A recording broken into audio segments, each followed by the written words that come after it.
Hello, ladies and gentlemen, and welcome to HCS Pro Talk, your weekly Halo esports podcast. This is episode 38 for the week of September 18th, 2018. My name is Josh, aka JK Fire, and today I'm joined by the man in the new shirt, Will, aka I am Mr. Mayhem. Will, how are you today? Well, I'm doing good. That's good. It was a good Monday. Yeah? For once. It was easy work day. We're here to talk about some HCS London. Some HCS London. HCS London, yeah, as we've heard it said many times over the weekend. Exactly. Yeah. It's going to be a good time. Yes. So yes, this is going to be our HCS London 2018 post show. But we have a lot to talk about before we get into that. So stay tuned for that. It's going to be a good time. Get all bundled up. Get your blankets all ready to go. Grab yourself a cup of hot cocoa. Because it's kind of chilly outside here in Minnesota. And, it's not quite fall. Hey, you know what? It's not fall. But it was raining like a motherfucker today. And therefore, temperature drops. Yeah, we lost the humidity. Yeah, and I hate it.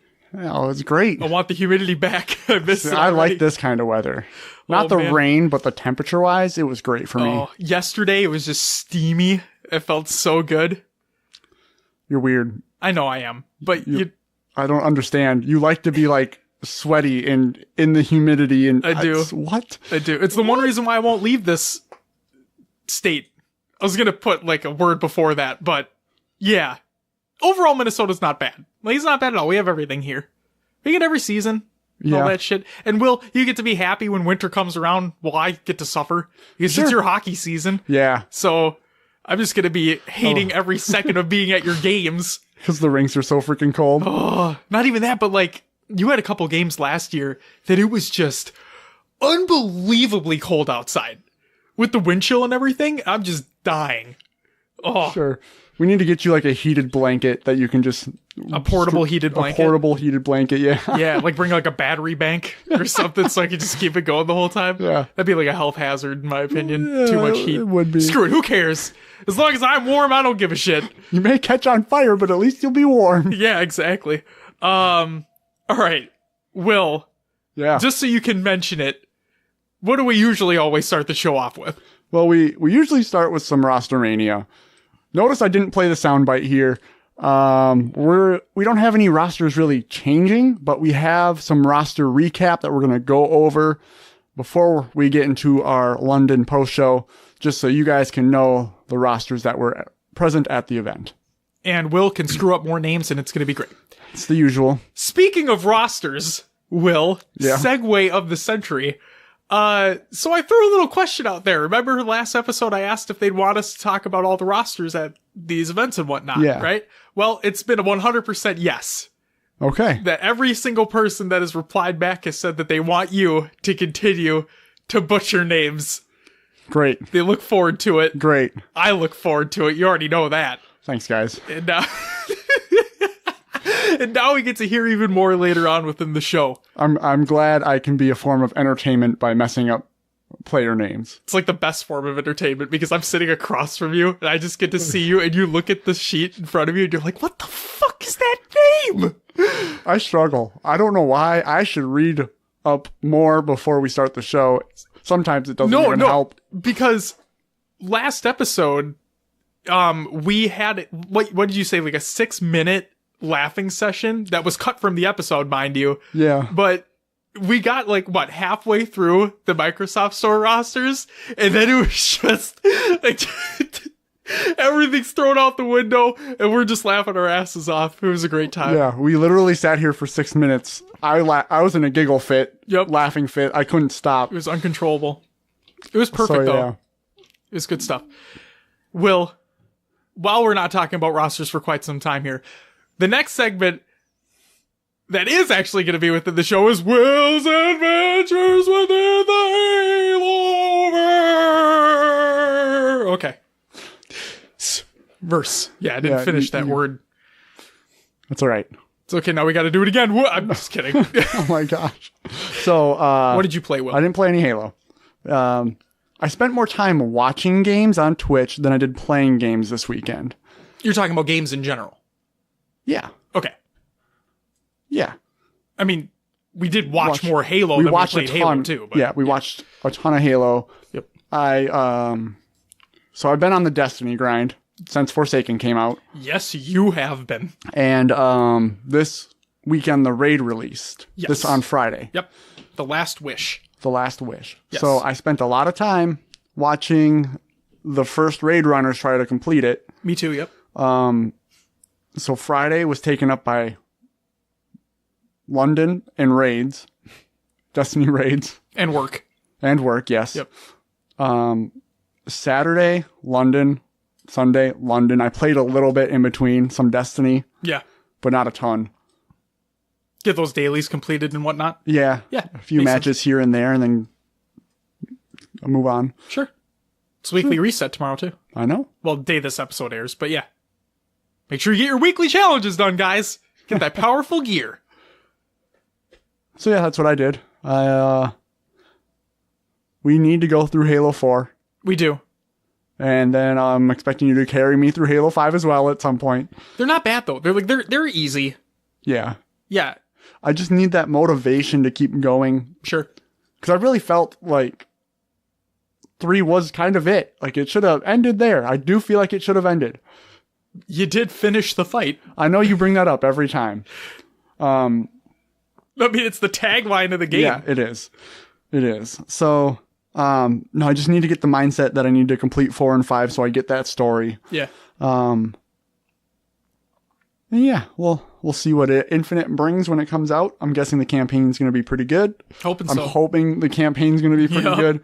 I'm interested to see what 343 brings with that because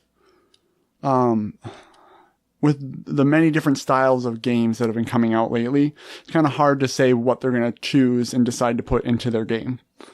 Because I'm sure that they're going to want to appeal to a new audience while pleasing the old audience, but that's really hard to do. We'll see. I think they got to stick to their guns. You think so? Pick an avenue, go with it. Just you can't please everyone. That's true. Plain and simple. People like classic, people like advanced movement. You can't please everybody.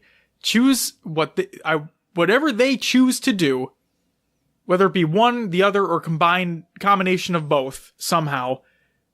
Pick it, stick to it. I'm excited to see the results. Yeah. I think once we have a date for Infinite, and I know it's probably a few years out, that would kick me into gear even more to play these games. Sure. But I think it's the fact that I do have so long to complete these games that really don't take that long is why I'm not so pushing to do it. You know, I'm not like, I need to get this done now. I should for the show, so you guys don't have to listen to me ramble about other games for 5 minutes. We're turning into a Destiny esports podcast. There is no Destiny esports. My thoughts exactly. All right then. We're done. That's it. No more podcasts. Just Ladies and gentlemen, welcome to Destiny. I don't even know what the fuck the title of that would be. I have no idea. But Play anyway. anything else though? No, that's it. Okay. What about you? Play Destiny 2 as well for a little bit. Yeah. Just did dailies and whatnot. That was pretty much the extent of that. I went home sick on Friday. Stomach wasn't feeling well at all. And oddly enough, I had Taco Bell before that. Sad. Yep. It was very sad. But no, I was watching T-Rex on Twitch and I was watching Dado on Twitch go through the Destiny raid as well. Neither of them completed it that night. And Dado's team was actually 2 minutes too late. Yes. So literally. For those who don't know, you get an exclusive emblem if you complete it within the first 24 hours of it being released. Dado's team, Math Class is their clan name. They beat it in 24 hours and 2 minutes. So they were the third to complete it. They were, yep. So that means only 12 players get that emblem in Destiny. Period. That's crazy to think. Yeah. So that's a high reward for that. Exactly. I'm also hearing a lot of praise about the raid in general. Yeah. So a lot of people are liking it and they love the challenge with it and whatnot. So that's really cool to see. I think the weapons and armor look amazing from it. Have you seen some of this gear, Will? I haven't seen it, no. Oh my god. I've been too focused on leveling my character that I haven't looked at the raid armor yet. It's crazy good looking. Trust me on that. Look it up when you're done. Then I was playing some Halo Master Chief Collection. I played a few games of Halo 4. Did really well.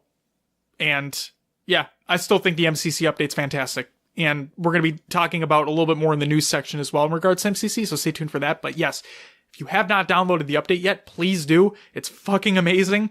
And we will be getting a community playdate going here soon. Now that London's all wrapped up, okay? That was the thing, though. I wanted to make sure London was wrapped up, ready. Like, it's completed. We have some time now before Atlanta comes in. So now we can really hunker down, choose a date, give enough people enough heads up so we get more people involved. And maybe we'll even do cross-game like Halo 5 and MCC. Sure. Yeah, give everybody an opportunity. I'm going to put Josh on the spot here and What's up? Say that we have to pick a date by next week's episode. Perfect. So Done. we'll have it by next week's episode. Done. All right. There you go. Sounds good. Will gave it to you. And the only other thing I played was the Forza Horizon 4 demo. If you guys don't know, because I don't think I've ever talked about it, I am a huge Forza fan. It's probably my favorite racing franchise, and I also love racing games in general. There is an app that you can download on your Xbox, on your Windows 10 computer, whatever it may be, and it's called the Forza Hub. Okay? If you download it, it'll tell you your level, as in like how many achievements you've gotten over all Forza titles that they track, and then they give you a level based off that, along with how much time you've spent playing Forza games. I've spent 3/4 of a year playing Forza games. Period. Like, I saw that stat and I'm like, oh my god. That's some serious time. I've played a lot of Forza. It's good shit. The demo, amazing. Can't wait. Can't wait for the game to come out. It's going to be great. There's also going to be a new Halo style. See how I'm tying this in? You like that? There is a Halo race, or a Halo inspired race, where you're in the Warthog. The Warthog was in Forza Horizon 3. And it is going to be in Horizon 4 as well. And there are Banshees flying around. There's like different Halo stuff on the actual track. It looks really cool. There's a video on it. You can go ahead and check that out. But yeah.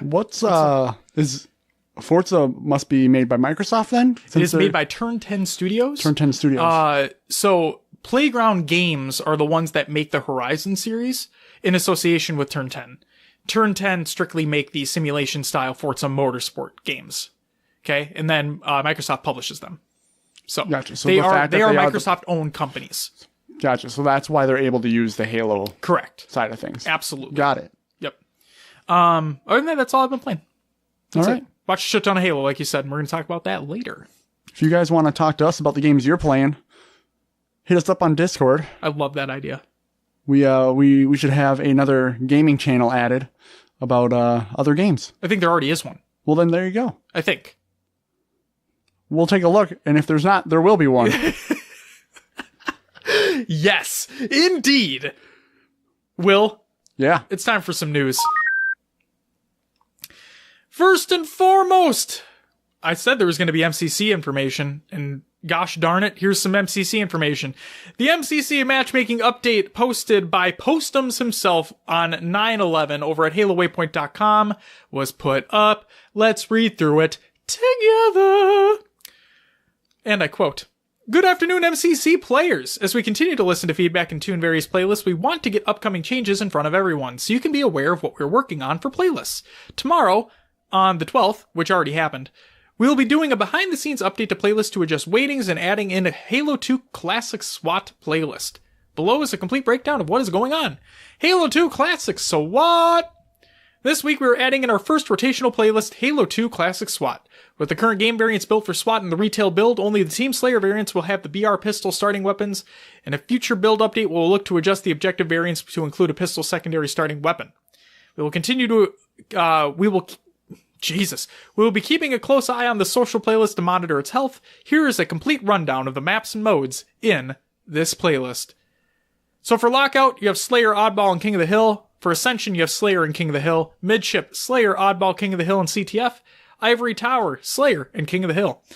Beaver Creek, Slayer, and King of the Hill. Colossus, Slayer, and King of the Hill, and CTF. Warlock, Slayer, King of the Hill, CTF. Sanctuary, Slayer, King of the Hill, CTF, Turf, Slayer, King of the Hill, Oddball, Elongation.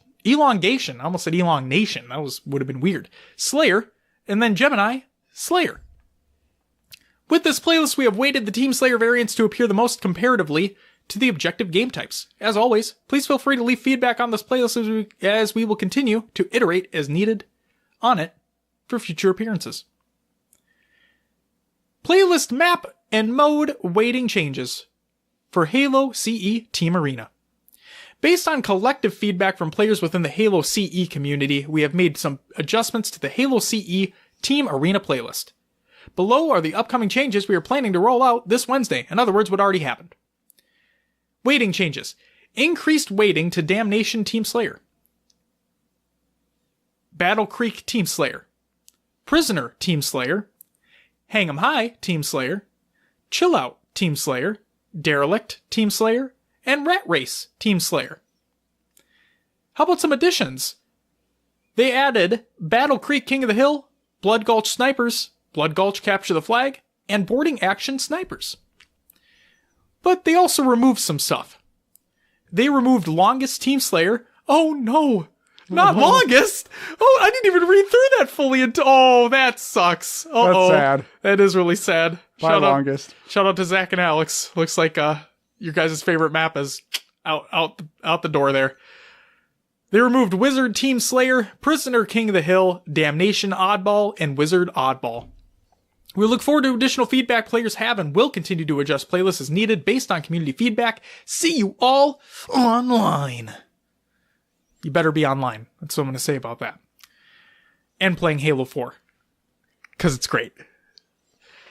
Next up. Roaming King game mode is now within Halo 5. So this was posted on HaloWaypoint.com. And I quote, "Hey everyone, we're excited to be launching a new playlist today that features a community-made game mode, Roaming King. This objective-based mode harnesses the full capabilities of Forge for a unique take on the beloved King of the Hill game mode. In Roaming King, players will fight to control the constantly moving hill as it rotates around the map. Unlike the crazy king of old, where the hill teleports to a random spot on the map on a set interval, this roaming hill will crawl around the map on a predetermined path. Although challenging, it's very rewarding to working with your team to secure the hill, clear a way forward, and add to your scoreline. That said, we've included a full breakdown of the maps that will be featured in the Roaming King playlist, along with the content browser links so that you can bookmark them and enjoy them in custom games whenever you like. After that, you'll be able to catch the full story on the mode's creation as told by its forger, Martian Mall Cop. Mode: Roaming King by Martian Mall Cop and Captain Punch. Nice names. Beautiful names. In Roaming King, players will fight to control a constantly moving hill as it rotates around the map. Pretty self-explanatory there.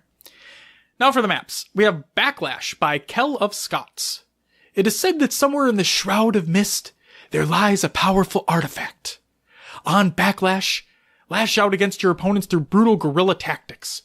Push into the center tower to rain fire among them before diving back into the brush. Then we have Plaza by 343. Then we have Port 66 by 4Chub. An intergalactic space station meant as a pit stop and rest area between the outer colonies. On Port 66, you will find yourself in intense deadlocks with the enemy, where you will be holding off the enemy through airlocks, pushing through the center atrium, and breaking your way through the enemy lines, causing havoc in their ranks. Then we have Seclusion by Given to Fly 93. A Forerunner biological containment study that was fortunate enough to have never encountered the Flood. In their isolation, some visitors believe they've seen a ghost. On Seclusion, expect swaths of open space with plenty of rolling hills as cover. Deceive the enemy and flank them through the tunnels that lay beneath. Then we have Tourist Trap by Martian Mall Cop. A small seaside village among the rugged coastline of Cinque Terre. I probably butchered the hell out of that name. In Tourist Trap, you will find yourself bobbing through alleys and rooftops, cutting through buildings, and supporting your team from ever-changing vantage points. And last but not least, we have Washout by Kell of Scots.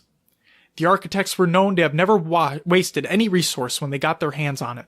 This hydroelectric dam still stands, while they no longer can. Players will spiral around and through this architectural marvel, all while battling for air superiority with a vicious wasp. Cool. Behind the scenes! We took some time to chat with Martian Mall Cop about designing this game mode, building it out in Forge, and his commitment to polishing the experience. Here's the story of how he built Roman King from the moment of inception to its release of a final product. And I quote, "Back at the end of 2016, the Doom 2016 beta had inspired me to try and see how Warpath could play in Halo.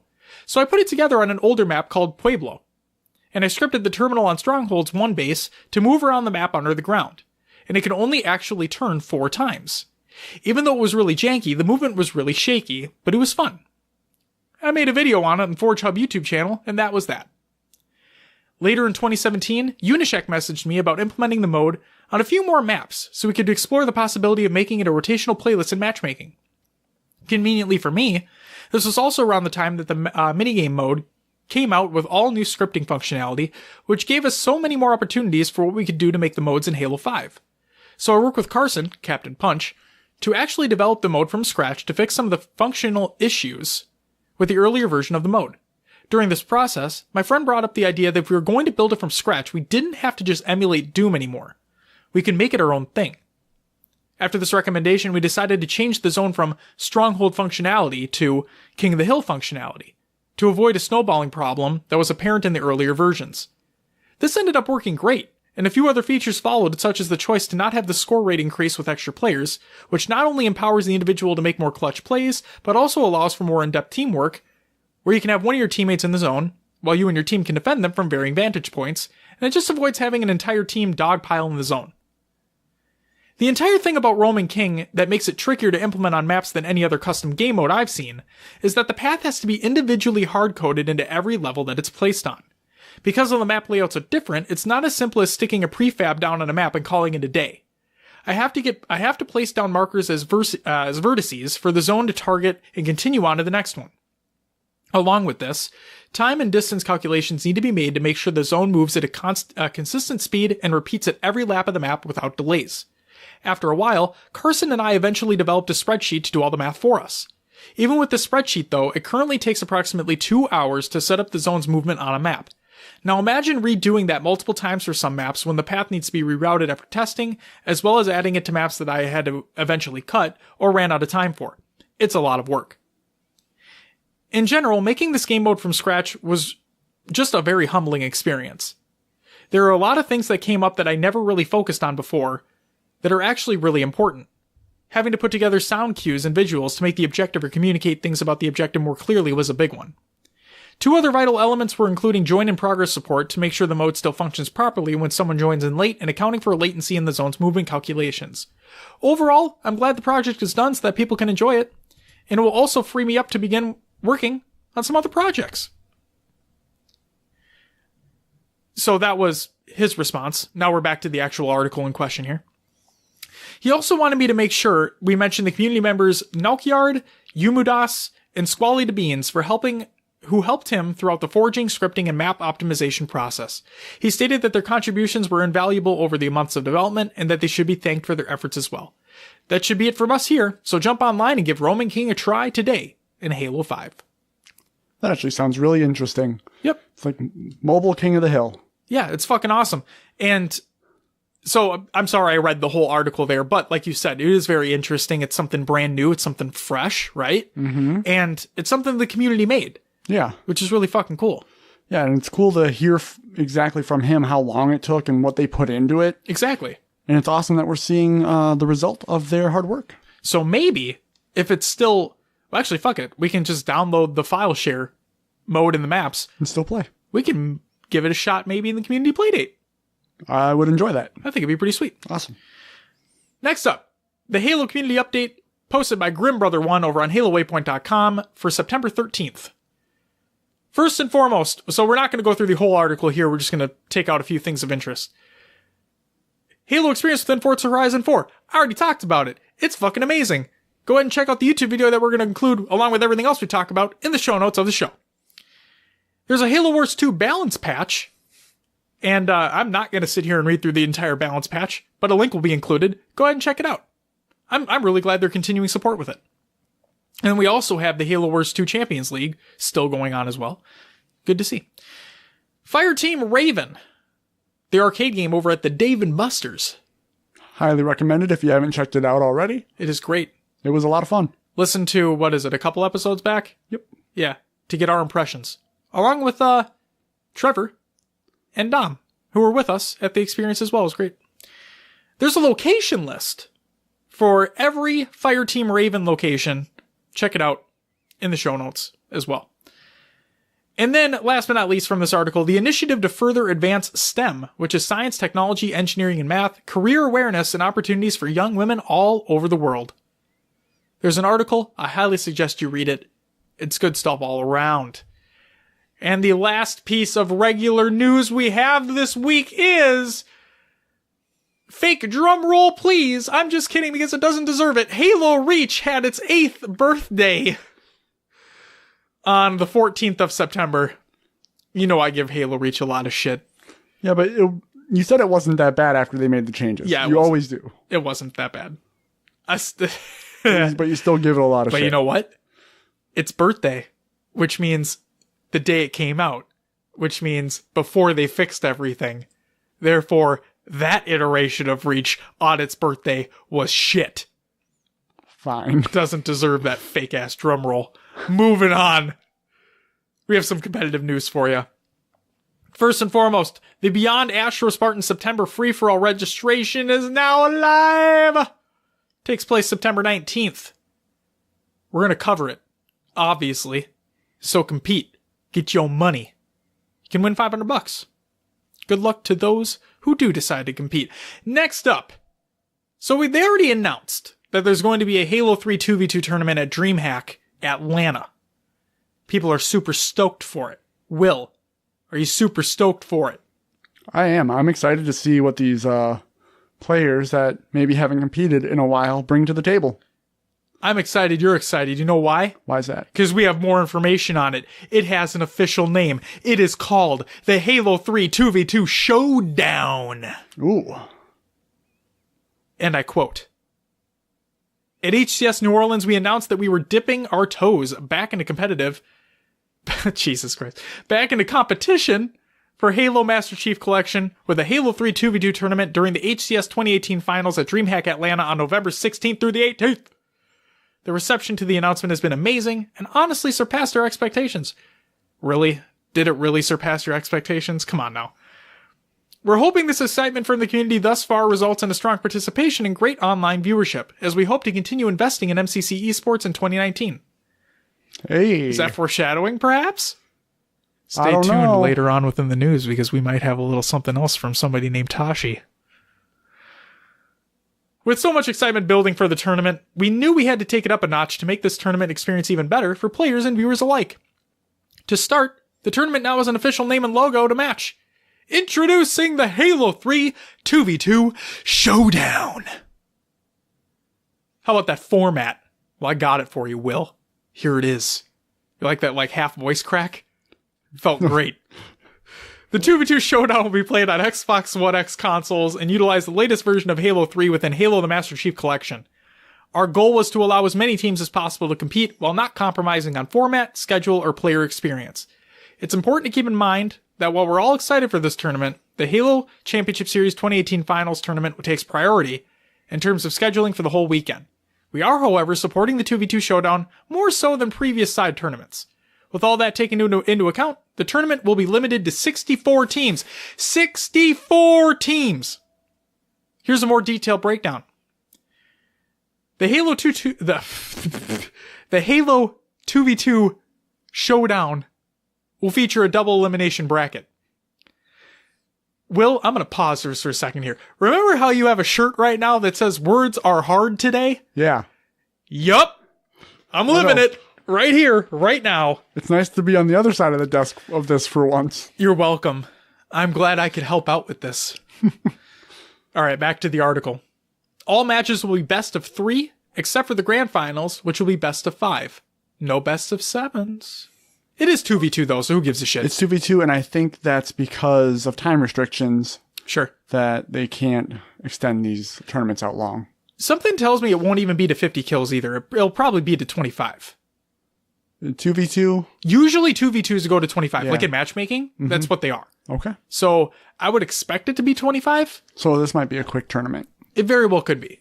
So, I mean, okay, for the record, don't quote me on that because I'm not 100% certain, but I'm pretty sure it's going to be 25 and not 50, especially if they want to keep things rolling, you know? Yep. The tournament will start Saturday after the Halo 5 Open 4v4 is concluded and will run simultaneously along the championship bracket of the 4v4. Yes, this does mean that pros competing in the HCS 2018 finals will not be able to compete in the 2v2 showdown due to scheduling conflicts. Wah wah. It also means a lot more work for us to do. Because we're going to be covering 2 tournaments side by side. That's all right. Luckily, we have more than one monitor, Will. A full schedule will be released as we get closer to the event. Matches will be broadcasted on Saturday night and Sunday to showcase more top Halo 3 gameplay. So they will be broadcasted. Which very well makes me believe that since the finals is a finals and not an open tournament, right? Yeah. Yeah, it makes me believe that instead of because London didn't have a Bravo stream, right? It makes me believe that this Halo 3 2v2 tournament will be on the Bravo stream. Sure. Yeah, that's what I'm honest to God expecting. Because what they have twitch.tv/HCS, and then they also have Halo. Yep. Same on Mixer. Correct. Yep. All right, registration. Historically, for the standard side tournaments we've run at the HCS events, registration just requires players to sign up on site on the morning of the competition. With increased demand for the 2v2 showdown and quite a few teams looking to fly out just to play Halo 3, we've revamped the process a bit. There will be 2 ways to register for the 2v2 showdown. Team Pass. The first 32 teams to purchase a 2v2 showdown Team Pass will be entered into the tournament. On site. The first 32 teams to register on site at the event on Saturday morning will be entered into the tournament. Here's an update for you.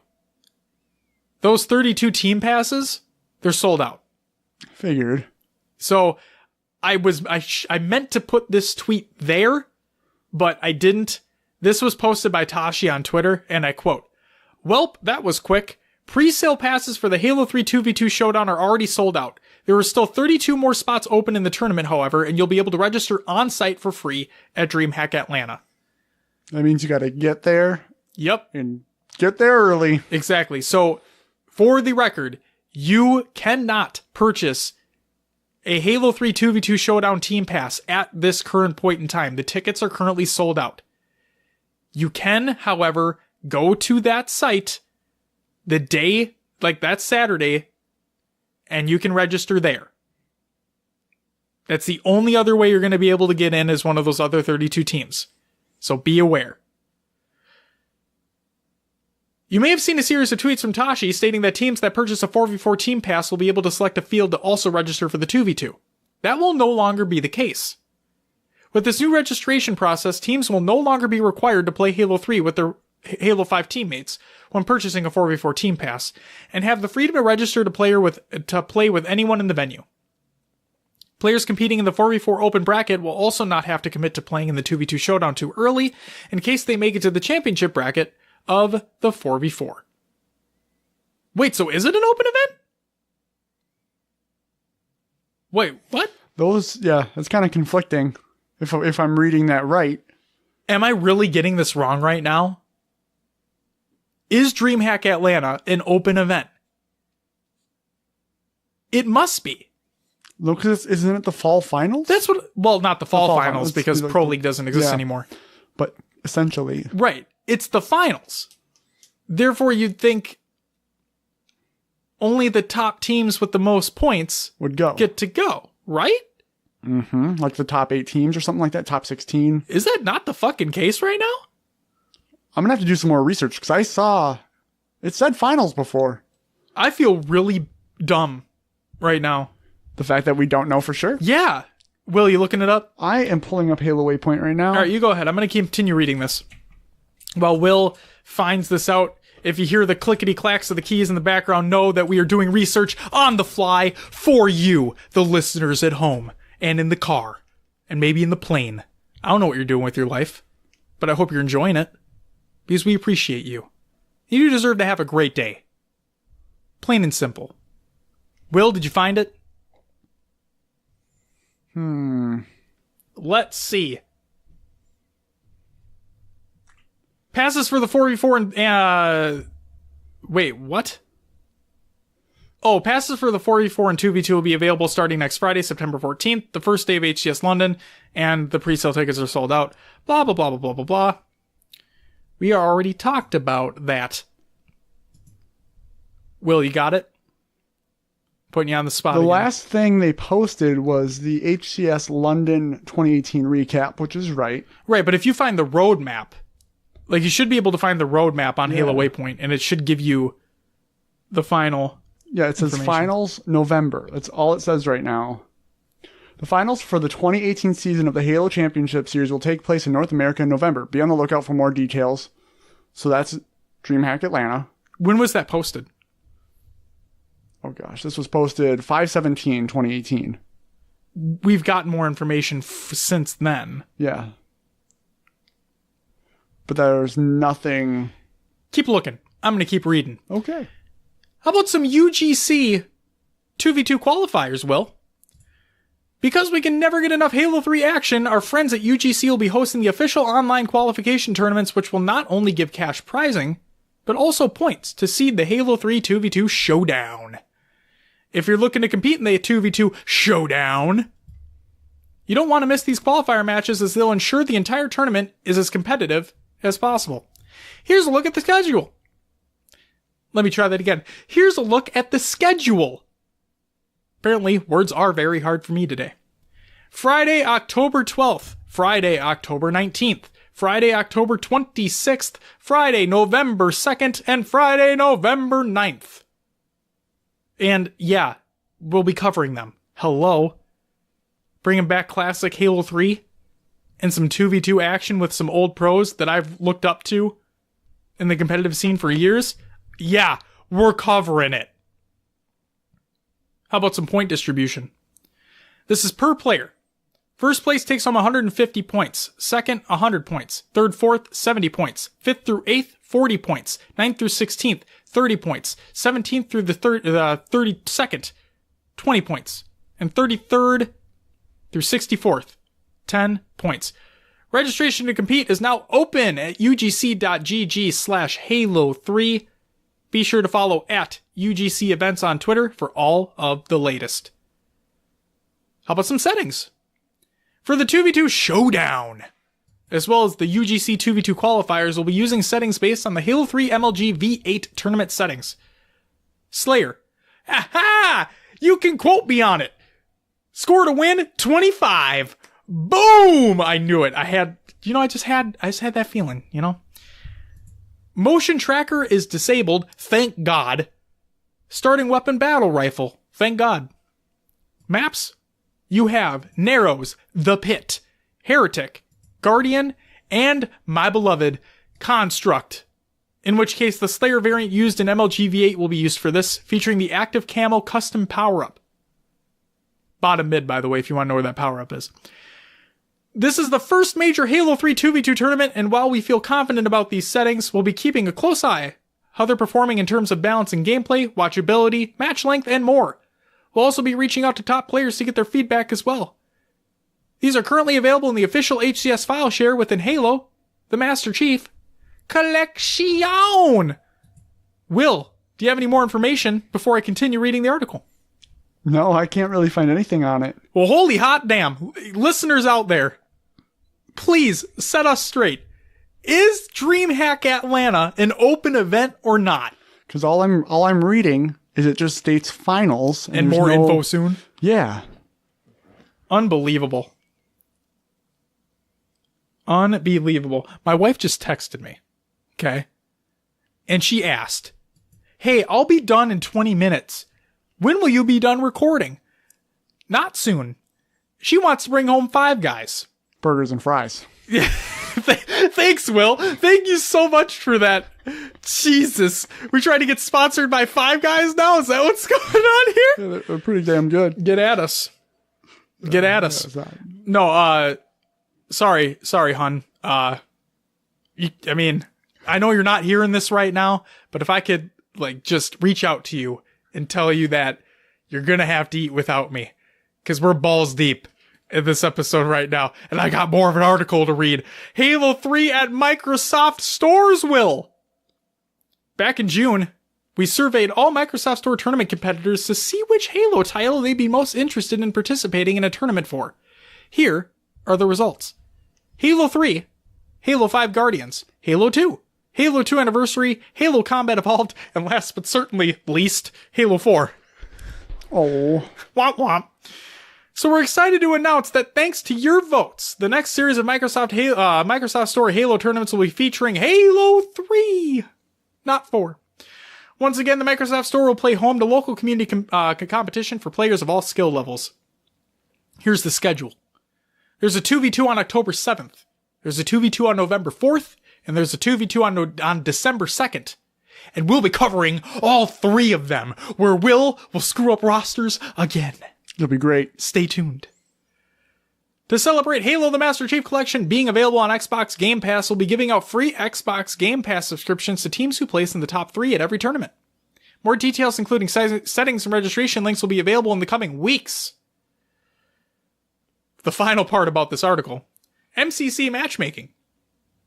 In the coming weeks, we'll be adding a Halo 3 2v2 Showdown playlist to Halo the Master Chief Collection for players to not only enjoy some ranked 2v2 action, but to also get valuable practice on tournament settings in anticipation of the big tournament. We'll be using data and feedback collected from within this playlist to make any necessary changes to settings ahead of the 2v2 Showdown. We hope you're as excited as we are for the epic return of competitive Halo 3. Be sure to show your support by playing in the MCC Matchmaking playlist, competing at Microsoft Store tournaments, watching online broadcasts, and participating in the 2v2 Showdown itself. For all the latest on Halo esports, be sure to keep it locked to @HCS on Twitter and halo.gg. Will. A lot of info there. Good stuff, though. I'm excited. I love how they're continuing. Like, at first it was like, fuck you guys, we'll throw you a bone, right? You wanted classic Halo, we're gonna give you this 2v2 tournament, but the big bucks are at the Halo 5 and it's gonna be great, And then they come out with, it's got a name, it's got branding, we're having seeding tournaments, the playlist is gonna be live in the game, Microsoft Store tournaments, it's amazing. I love to see it. Will, we already talked about it, but I'm just going to state it again, because it is official. Team and Spectator passes for HCS Dreamhack Atlanta are on sale right now. And what I'm seeing here, it must be an open event, because you can purchase tickets as a competitor for $200. Ladies and gentlemen, you didn't hear it here first, but we're thinking it's an open event. So correct us if we're wrong. Right? Yeah. Yeah. We're basically saying it's an open event at this point, especially based off tickets. I mean, if you can buy a ticket to compete in the Halo 4v4, it's got to be an open event. Kind of weird, though. Yeah, considering they're calling it a finals. Right. I mean, but what is it a finals of? Right, because we didn't have a season. There's no pro league. It's just 3 events kind of back to back to back. And exactly. Both the first events were open. Yep. The fact that they're calling it a finals kind of throws it off for me. But, yeah, I agree. I mean, it's not like we won't see the same teams at the top. Something tells me that we had a little conversation on Discord, but something tells me that. So after HCS, well, actually, hold on. Let me see here real quick. Okay, it's coming right up in the news here. Then we'll talk about it. Okay, so tickets on sale now. Go ahead and purchase it up if you're thinking about going. It's going to be good stuff. We wish we could go, but, money and all that. Special shout out to Brian, AKA BrianMakesGames, for providing us with this news story. Life after HCS Atlanta? This was a Twitter conversation between Fluxer and Tashi over on Twitter. We'll include a link as well. Fluxer states, 343 need to announce plans for after ATL before the event. What's the point in people playing Halo 5 if they're planning a Halo 2 Anniversary, Halo 3, and vice versa? Tashi states, yes, we agree and are planning to. Can't give more details past right now, but are actively working on plans to release that info. Fluxer states, good to see there's clarity. Interested to see what you guys have planned. And Tashi says, and to be clear, I mean we agree in getting the messaging out before Atlanta. So therefore he's stating that the message is coming out, but he's not agreeing that it's going to strictly be a Halo 3 or 2A pro circuit or pro league. Correct. So again, Brian, thank you for providing this news story. Greatly appreciated in the Discord. We had a little conversation about this in Discord after the fact, right? And something that I just thought of is they haven't talked about World Season yet. Therefore, what I think they announce, I'm just going to say this now, okay? What I think they announce is Halo 5 for Worlds 2018, okay? Or 2019 technically, because we're going into 2019 around that time, right? Okay. Then, for the next year or two, for the next season or two after that, it's going to be Halo 3. I think they already said they're having a Halo 3 2v2 tournament. I think they transition that into 4v4, and it becomes the next thing for the next couple seasons after this next World season. Because Halo 5 is continuing to be their big tournament that they keep pushing. Therefore, that's what I think is going to happen here. I think they put out the news ahead of time, obviously, like before Atlanta, but that's what I think it's going to be. What are your thoughts? If they put out the news before Atlanta that they are switching to a Halo 3. After Worlds, though. Yeah. So if they state that, yep. What keeps it? Why is a team going to want to compete in Halo 5? I mean, I get it. They're going to want the money. They're going to want to keep competing. That's it for me. That keeps them driven. But what keeps the viewers then? Why are we going to watch Halo 5 for another season if it's just going to switch to Halo 3? I'm going to start playing Halo 3, getting invested in Halo 3 over Halo 5. I don't know. This comes right back to the whole... No, go ahead. This is, the whole... Who do you appease? Yeah, you can't please everyone. Your newer audience or your older audience. Exactly. So I don't know how to answer that question because, as I stated in Discord, I'm fine with whatever they do. I'm going to watch it no matter what. I'm going to be happy no matter what. But you do have people such as yourself who came in during Halo 5, who enjoy watching Halo 5, and have you gone back and watched any competitive Halo 3 at all or no? No. Therefore, you very well might not like it. Like, I don't fucking know. Yeah. Part of it would be like, I don't understand the maps as much as the new maps. I wouldn't understand why they are doing the things they're doing at certain points, and I would catch on. I would learn. Sure. I would probably start playing Halo 3 again if this happened. Or pick up Halo 3. Yeah. And try to learn so I could understand. But, again, you go back to the debate, the regression versus progression. Right. And we could go on for hours because we have already. True. But it's a hot topic of discussion too, because we just don't know. We can speculate all we want, right? As we typically do. And you can tell that there are a lot of people divided on this. Yeah. Whether they want Halo 5 or Halo 3. We've pretty much come to the conclusion that Halo 2 Anniversary is out, and anything before that's out too. For competitive. Yes. When the topic of discussion comes up whether or not it's Halo 2 Anniversary or Halo 3, it's always Halo 3. Nobody wants the anniversary on it. So it's up in the air. But I think that, and the other thing I was thinking of is, and Brian and I were having this discussion in Discord as well, why not have not necessarily side-by-side tournaments taking place, but you have two different tournaments taking place, a Halo 5 and a Halo 3, and you could have competitors compete in both. So therefore, they're not at the same time. Like, they're not being broadcasted at the same time or anything like that. Exactly. This goes back to what we've heard said many times, is that there's not enough Halo content.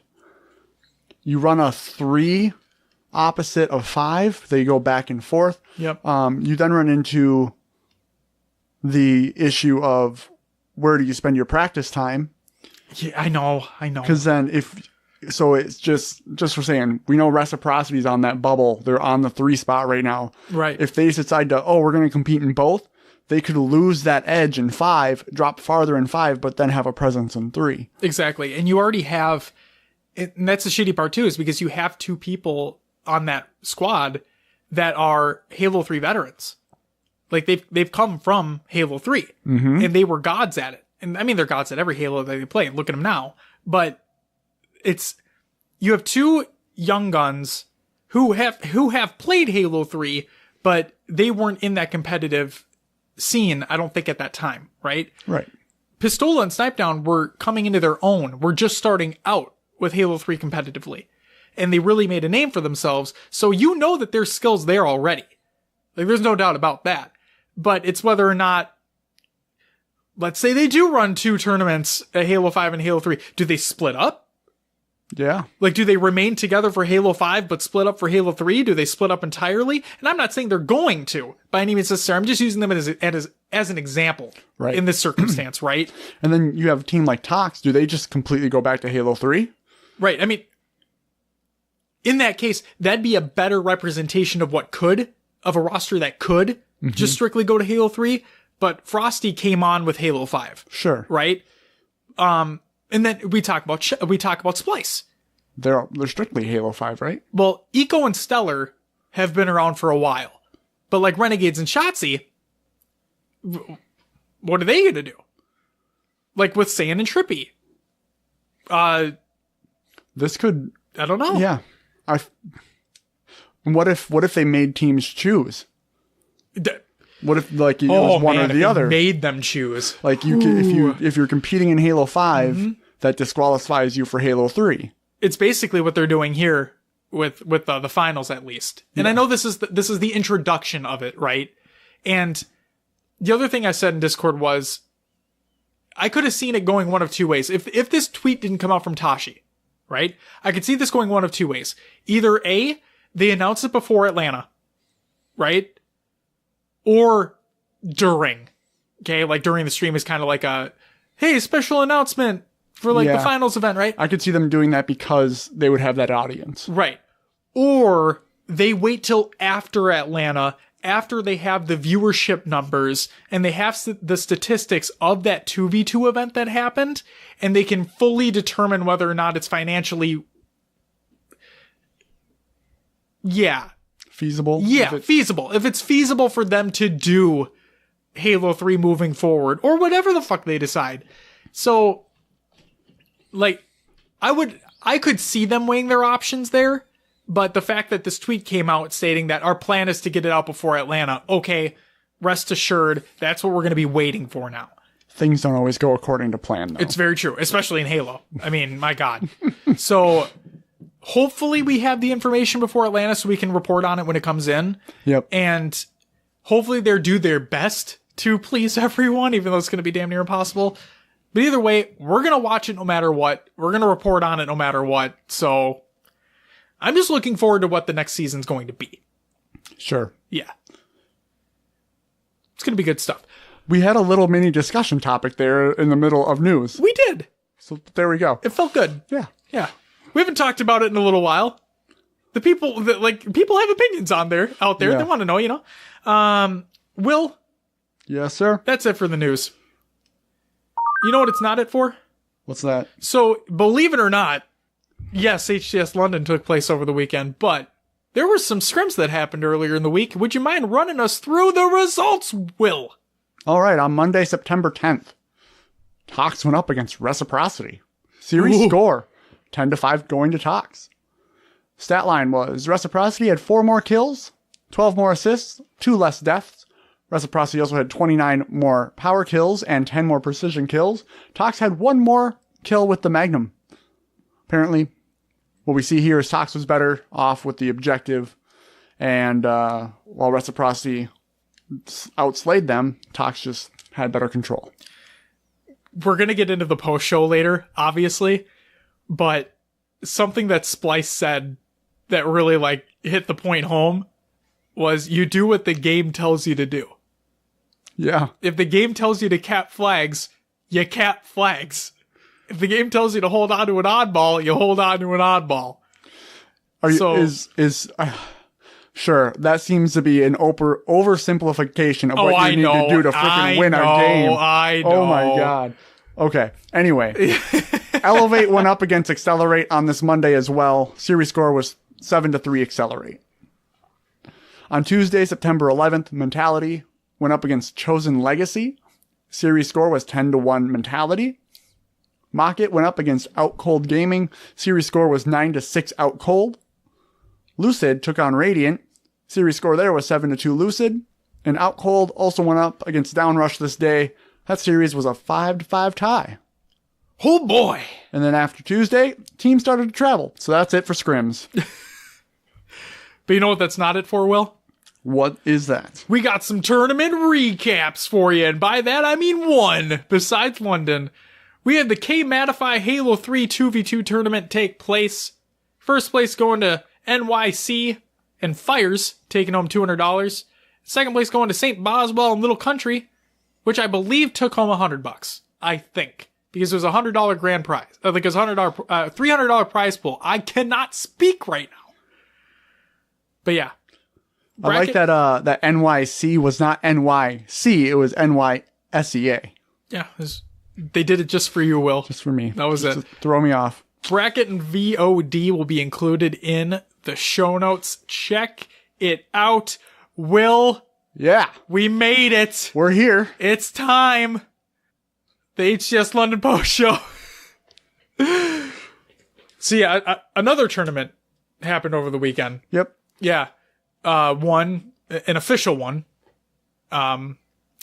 where professional teams competed and amateur teams competed, and there was a winner who took home a lot of prize money. And then, yeah, it's HCS London. Yeah. We in there! It happened. It did happen. Will. Yes. Would you do me a favor? We have a segment here just for you. Your favorite roster. So here we go. Groups that we couldn't find. So we found the team names, but not the rosters. So these teams competed. It was Gabs and the Lads. Like it. Our Town. Les Tourists. 10 Dogs #1 fan. The Rage Cage. 100% Real Plum Daddy was there. They were there. London Born. Need New Batteries. Maine. Blitz Gaming. Revive Nation. And Cryptic Squad Gaming. Here we go, into the open bracket. The first one, really? Oh, trust me. There's a couple in here that are like, oh, good luck, Will. So is it Horus I think Esports? So, yeah. So we have Alexier, Rudimentary, Ninzer, and the Warrior O'Neill. I like all that of one. which we've talked about previously. Yeah, we've heard from them before. Yeah. We have Fuego, which was Zoac, Speed, Arby, and AG Spa. Nice job. We have All Stars, which was Ego, Shout out to you. Pro 2G, Shadow into Hood, and Xavier. Why are we shouting out All Stars? Ego. No, Ego. Yeah. Gotcha. He's been consistent in the Twitter conversations. Yes. I see you. Okay. I see you, Ego. Next we had, is it Felon Gaming? Sure. Which was Zoc, Faber, Superior, and Shilla. Next we had Downrush. There's the first one. Which was Batchford, Morga, Sicklepote, and Simple. So Simple is new to that squad. They used to be Batchford, Morga, Sicklepote, and I'm spacing on the name. But Was it Monza? Morga? Was it? No. No. Morga's on this roster. Oh, yeah. I don't want to say anything because I'm going to get it wrong. And this is based off of, I'm taking this. He could have registered as a different gamer tag. I think I'm taking this based off of what's on Halo Data Hive right now. Okay. I think. Sure. All right. Moving on. Yeah. Cerberus Gaming. We have APMH, In Reality, Mitch, Slinky, and Stress. Next we had Valor Uprise, which was Cerberus, 2MKZ, The Droica, and We Rick. Next, we had Cosconia. There's I think it's I there. Cosconia. Cosconia. Okay. I think. We have Manatee, Jambo, Shook, and Godly. Next, we have Invalid Esports. This team consists of Crossman, Here's to Now, Prophet, and MC versus Arbiter. Next, we have Polaris Gaming, which was Haulers, Slumpy, Shabby Dagger, and Druck844. And that's it for Open. That is it for Open. I made it. You did. No major stumbles. Yep. And you should have these now. Okay. You should. Moving on to group play. Here we go. Out of Group A, we have Splice. Is that Echo?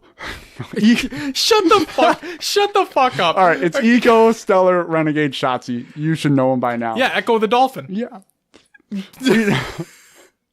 Shout out to that video game. Next, we had Out Cold from the EU. This was Cristola. I believe it's So Snaky. Snipe It's listed as Drone and Snaky. Shady. You missed the snow. Well, Shady's are as well, but it was just listed as Shady. So Maybe they just condensed. I feel you. Well, they also had to put their, I don't know if you noticed, but the teams had to put like RNG or Tox. Maybe there was a limit of their characters. Could have been. So, anyway. I don't know. From Berserker, out of the LATAM region, we had Atso, Drift, Noble, and Magico. Notice no bullet. Next, we had Skitlight. From the open bracket EU team, we have Beatley, Quachi, Quicksilver, and Blanged. That is how you spell it. Moving on to Group B. If you don't know them by now, it's Tox. Out of NA, we have Snakebite, Royal 2, Lethal, and Frosty. We also had Accelerate from the North American region. We had Boobadooboo, Ace, Demon D, and Arctic. We had Radiant from EU, which was Jimbo, Lunny, Riots, and Moe's. Next, We Vicious coming out of the open bracket, also a EU team, which was Deadeye Fred, Outcast, Desire, and Censure. And then moving on to Group C. Renegades out of NA. We have APG, Miquin, Penguin, and Neptune. We have Lucid out of EU, to Foxy, Respectful, Kimbo, and SLG. I'll never get sick of that. We have Athletico, which out of the Australia-New Zealand region, which was Berserk, Pip, Slays, and Madsy. We also had Chosen Legacy coming out of the open bracket, which was, it says NA and LATAM. Yep. So there were a mix of players coming from both. So this was Sabaz, Tapping Buttons, Contra, and Rami. Did I say that first one wrong? I have no idea. But Tapping Buttons is back. He's back, baby. He's back. He's back. All right. In Group D, we have Reciprocity coming out of North America. Snipe Down, Pistola, Saiyan, and Trippy. We also had Trifecta out of North America. Shooter, Rain. Is that Moe's? It's Moose. It's supposed to be Musa. It's Musa. I was like, what? Oopsies. Little mistype there. That's okay. We have Musa and Ryan Noob. It's like Muse, the band. Yeah, they just decided to play some Halo. Yep. Next we had Mocket out of EU, which was Looney, Squashy, Warlord, and Havoc. And then Elevate coming out of the open bracket. North America squad here. L-Town, Spartan, Falcated, Sabinator. You did it. I did it. I feel like I did really well that time. You did pretty damn well. Yes. I did not during the news stories. It's okay. Will, Yeah? read us through these placings. All right. Where did these teams line up? All right. If you haven't watched the VODs, watched it live, here we go. And 9th through 12th was Radiant Esports, Chosen Legacy, Lucid Gaming, and Out Cold Gaming.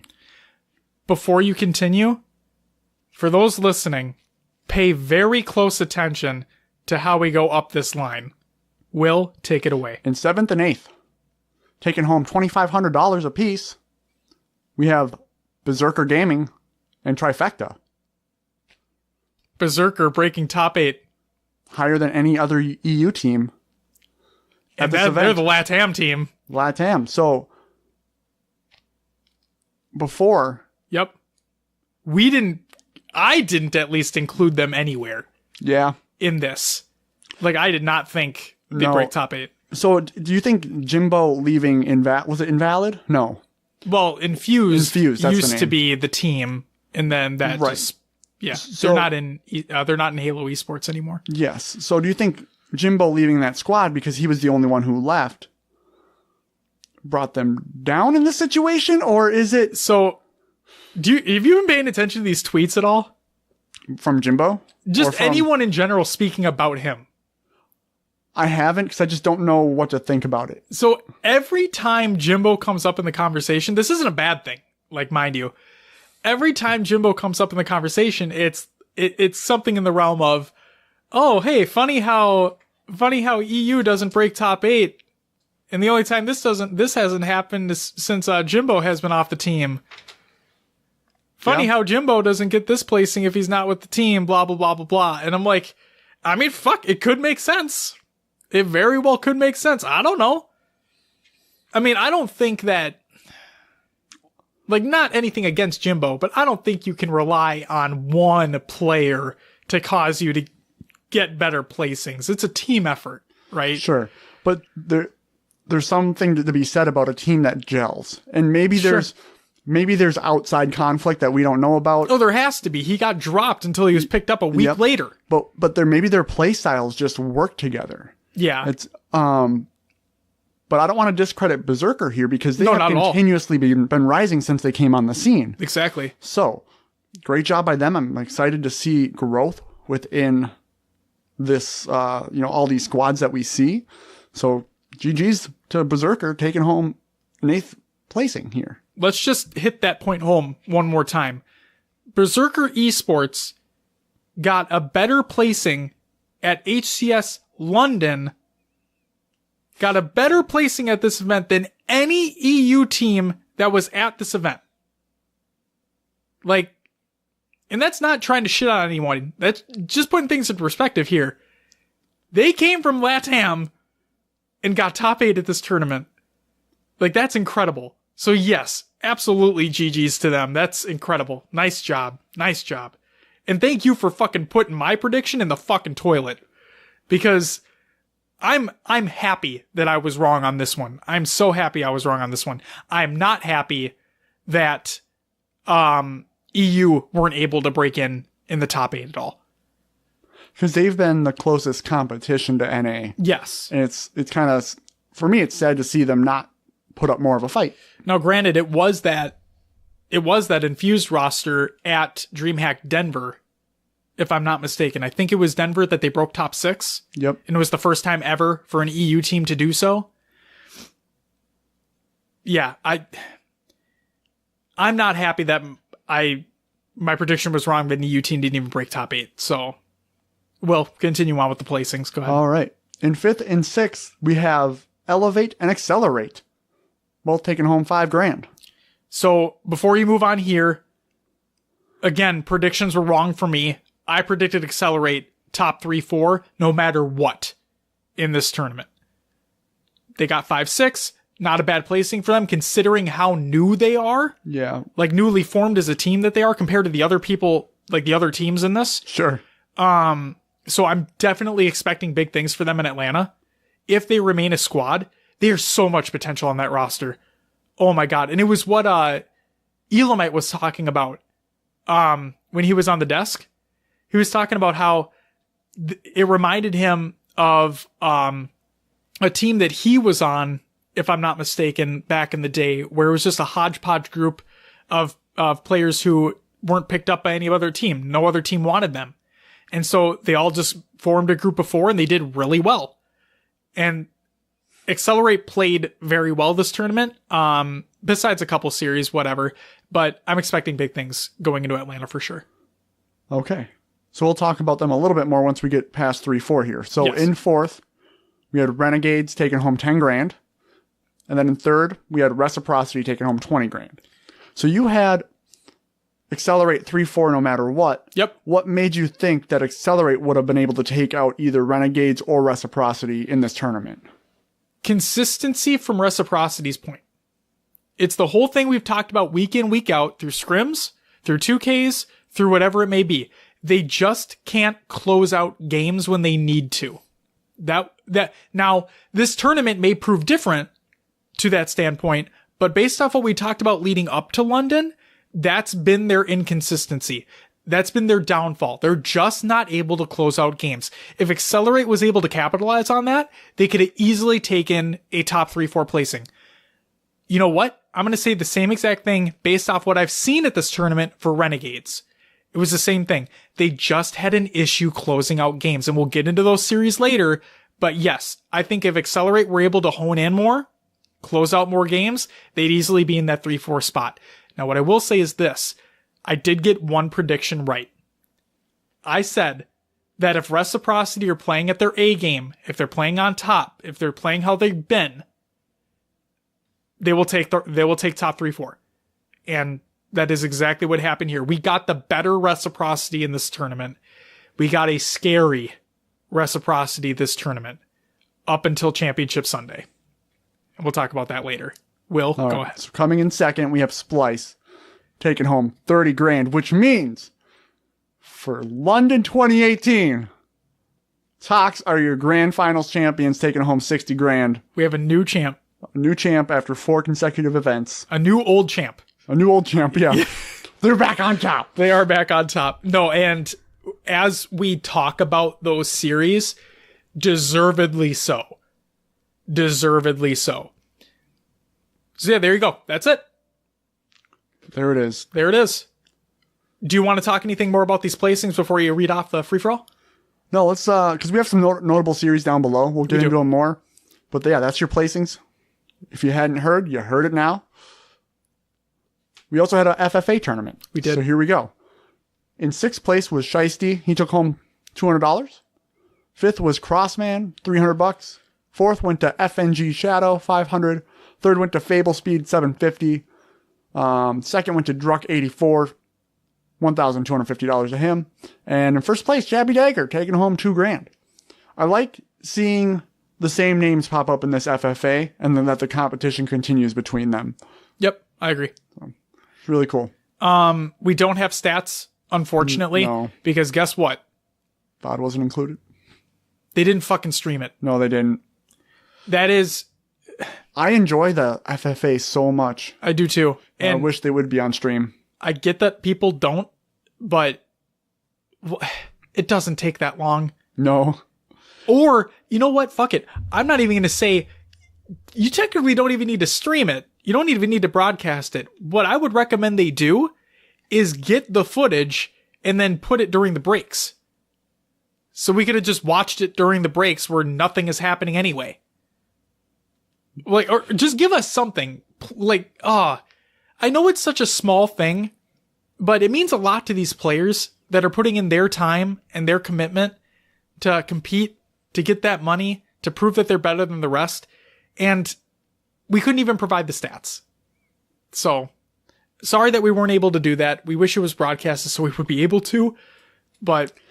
Even so, even if you're not going to play it at the live event, at least get a VOD to put somewhere. Twitch, or not Twitch, but... YouTube. YouTube, for the rest of us who want to watch it. Yeah, because like you said, we would watch it. Mm-hmm. Because the one... What the hell was it? The Europa Halo one. Yeah. Close as hell.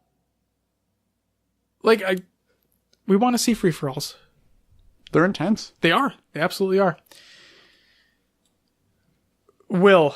Yeah. Do you want to start off these notable series? Or how do you want to do this? Kind of put you on the spot right there. I know you don't enjoy that. I'm sorry. No, it's fine. Yeah, we'll just switch off every series, I guess? Sure. Do it up. Or every, bracket round? Yeah, we can do that. Okay. So I'll start off here. Open bracket. Winner's bracket round 1? Of the open bracket. Of the open bracket. Yes.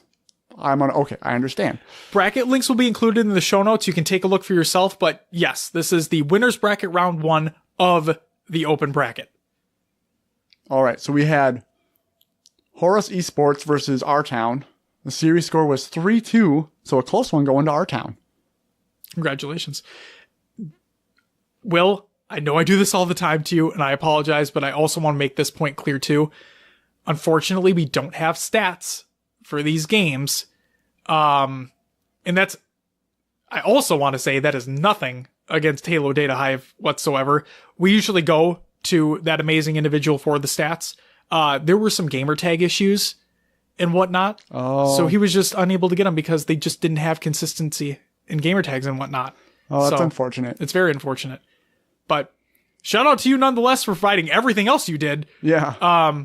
But yeah, Will, please, I will shut up. Take it away. All right. Next we had in the winner's bracket, round 1 of the open bracket, 100% Real Plum Daddy versus London Born. London Born took him out 3-1. I included that because 100% Real Plum Daddy. You got to love that name. Next we had Felon Gaming versus Need New Batteries. Looks like they don't need batteries because their controllers were working and they won 3-2. They didn't get disconnected. Nope. No cable pulls. Oh my God. Or faulty cables. And that's it for round 1. Winners bracket round 2 of the open bracket. We had Wee Vicious going up against Ken Dog's #1 fan. Series score 3-2 going to Wee Vicious. Then we had Polaris going up against Revive Nation. It was 3-0 Polaris. Pretty big there. We've talked about Revive Nation in the past, so kind of a good series to see there. Go ahead, Will. Winners bracket round 3 of the open bracket. Wee Vicious up against Invalid Esports. Series score 3-0. Going to Wee Vicious. Taking out Invalid. And we had Chosen Legacy face off against Downrush. This was also a 3-0 going to Chosen Legacy. Exactly. And the other thing to pay attention here too is that Chosen Legacy and Wee Vicious, as we stated before, they made it out of the open bracket and made it into the champ bracket. All right. Then we had losers bracket round 4 of the open bracket. Invalid Esports going up against Horus Esports. 3-2 Horus. Goodbye, Invalid. Then we had Polaris going up against Ken Dog's #1 fan. 3-2 going to Ken Dog's #1 fan. Goodbye, Polaris. Womp womp. Go ahead, Will. All right, so we're moving on to the losers bracket. Now, this is the official losers bracket of the tournament. Yeah. So here we go. In round 1, Skitlight went up against Downrush. Series score was 3-0 Downrush. Wee Vicious took on Horus Esports. Series score 3-2 going to Wee Vicious. And Athletico went up against Cerberus. 3-2 Cerberus. You know why that's a big one? It's Athletico, right? Athletico were in pools. Yeah. They got knocked out by Cerberus. Oh. Yep. That's so good job, Cerberus, for being able to do that. Yeah, I wish we had the stats for that series. That would be, yeah. I really wish we did. A lot of the complaints about the event were that a lot of these really close open bracket series and whatnot just weren't streamed at all. They didn't have a Bravo stream or anything like that, so. Yeah, unfortunate. But I think we got some pretty good series on the main stage overall. Few snooze fests, though. A lot of 3-0s that happened. But it's expected. All right. Losers bracket round 3. Radiant Esports going up against Berserker Esports. If you knew the standings, you already knew what happened in this series, but let's go through it anyway. Game 1, Strongholds on the Rig, 100-68 Radiant. Game 2 is Slayer on Truth, 50-47 Berserker. Very close game. Game 3, Oddball on Eden, 150-125 Radiant. Pretty close. Mm-hmm. Game 4 is Capture the Flag on Refuge, 3-0 Berserker. And Game 5 was Slayer on Plaza, 50-37 Berserker. Berserker Esports knock out Radiant 3-2. Here's the stat line for you. Radiant had 6 more kills, 8 more assists, 3 less deaths, 6 more power kills, 7 more precision kills, and 6 more magnum kills, yet were not able to close out the game that really mattered. So that means Berserker just had better control on the map. They did. That's exactly what it meant. Will, give me 1 second, because I need to check something real quick. Okay, I was right. They knocked out Jimbo's team. Yeah. Yup, that's crazy. Holy shit. And yeah, that was surprising to see that Jimbo wasn't able to keep moving on. Yep. Now, what's up? I don't know if I didn't see it anywhere in the notes unless I skipped over it here, but Jimbo has announced. It's in the notable information. Okay, we'll get there. Yeah, the notable stories, I guess you could say. Well, actually, fuck it. They got knocked out. Why not just say it right now? Go ahead. Jimbo announced he's taking a break from Halo 5. He said it wasn't anything to do with losing. He's just not having fun competing in the space anymore, and he wants to look at other things. Would you like me to read the tweets? If you'd like to read them word for word, go ahead. They are included, and I quote, "Finished top 12, sadly. Think this event will probably my last event for Halo at least till the next title. Even playing on LAN didn't make this game fun for me. Just to clarify, losing isn't the reason why I'm stepping down. There are multiple reasons as to why I don't enjoy playing Halo 5. Want to try a look at competing in another esport, see how that goes until the new Halo title. Good luck in your future endeavors, Jimbo. Yeah. And when you come back to Halo, we'll be here, patiently awaiting your return." All right, another losers bracket round 3 match. We had Trifecta going up against Lucid Gaming. Game 1, Strongholds on the Rig, 100-75 Lucid. Game 2, Slayer on Truth. Slayer on Truth. Jesus. 50-44 Trifecta. Game 3, Oddball on Eden, 150-86 Lucid. Game 4, CTF on Refuge, 3-0 Trifecta. Game 5, Slayer on Plaza, 50-49. Doesn't get much closer than that. Going to Trifecta. Series score 3-2 Trifecta. Both teams were even in kills at 276. Trifecta had 21 more assists, Lucid had 2 less deaths, and 13 more power kills, while Trifecta had 9 more precision kills and 7 more magnum kills. Such a close series. Very close indeed. Wow. Congratulations, Trifecta, on closing out that series. Lucid, you were fucking real close. And I was hoping for a little bit more from you guys, but it's okay. Because if fucking Denver, not Denver, if Dreamhack Atlanta is an open event, you guys can come on there too. There we go. All right, moving on to losers bracket round 5. Renegades went up against Accelerate. Game 1, Capture the Flag on Truth. It was a 2-2 tie. So again, game 1 was Capture the Flag on Truth replay. This one went 3-1 to Renegades.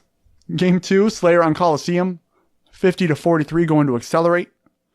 Game 3, Strongholds on Plaza, 100-51 going to Accelerate. Game 4, Oddball and Echelon, a close one, 150-135 Renegades. We have another Game 5. This one was Slayer on the Rig. Renegades decide to turn up here and win 50-34, taking the series. The stat line for this one, Renegades had 40 more kills, 52 more assists, and 40 less deaths. Accelerate had 11 more power kills. Renegades, though, had 30 more precision kills and 39 more magnum kills. So, tells me that Accelerate had the power weapon control. Mm-hmm. But Renegades were just outslaying them. Exactly. So, it's weird to see that Accelerate won that Slayer on Coliseum.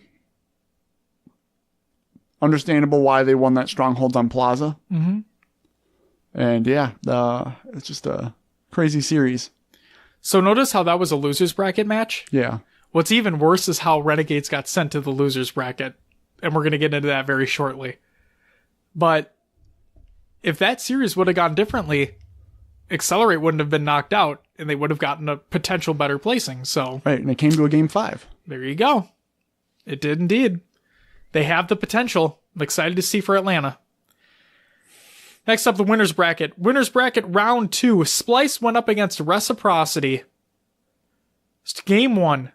Strongholds on the Rig. 100-58 Splice. Ouch. Splice doing Splice-like things. Game 2 was Slayer on the Truth. I keep saying the truth. It's the truth. Oh my god. Slayer on Truth. 50-44 again, going in Splice's favor. Game 3 was Oddball on Eden. 150-114. Reciprocity. Okay, they got one. We have a series. We have a little bit of a series here. Game 4 was Capture the Flag on Refuge. 3-1. Reciprocity. I have to say, this game, Reciprocity looked dominant. They were strong. You think so? Because just wait till we get to this next one. Game 5, Slayer on Plaza, 50-35, going to Reciprocity. Is it under 35 as a steak dinner, or is that 30? I thought it was 25 for a steak dinner. No, it's got. I think it's 30. I'm going to be wrong on so many things this episode. Either way, it was a big score difference there. That was a statement from Reciprocity. Yep, saying yes, we can hang with these guys. Not only that, but they sent Splice to the losers bracket. They did, and earlier than we would have expected. Series score is 3-2 Reciprocity. Here's a stat line for you. Reciprocity had 47 more kills, 9 more assists, 45 less deaths, 4 more power kills, 22 more precision kills, and 22 more magnum kills. Sweeping the board. Things did not look good for them, realistically, for Game 3. But then it was just Reciprocity running a freight train. They woke up. Yeah, and what I noticed, the Stronghold game I watched, and I was just like, oh no. Oh no. Yep.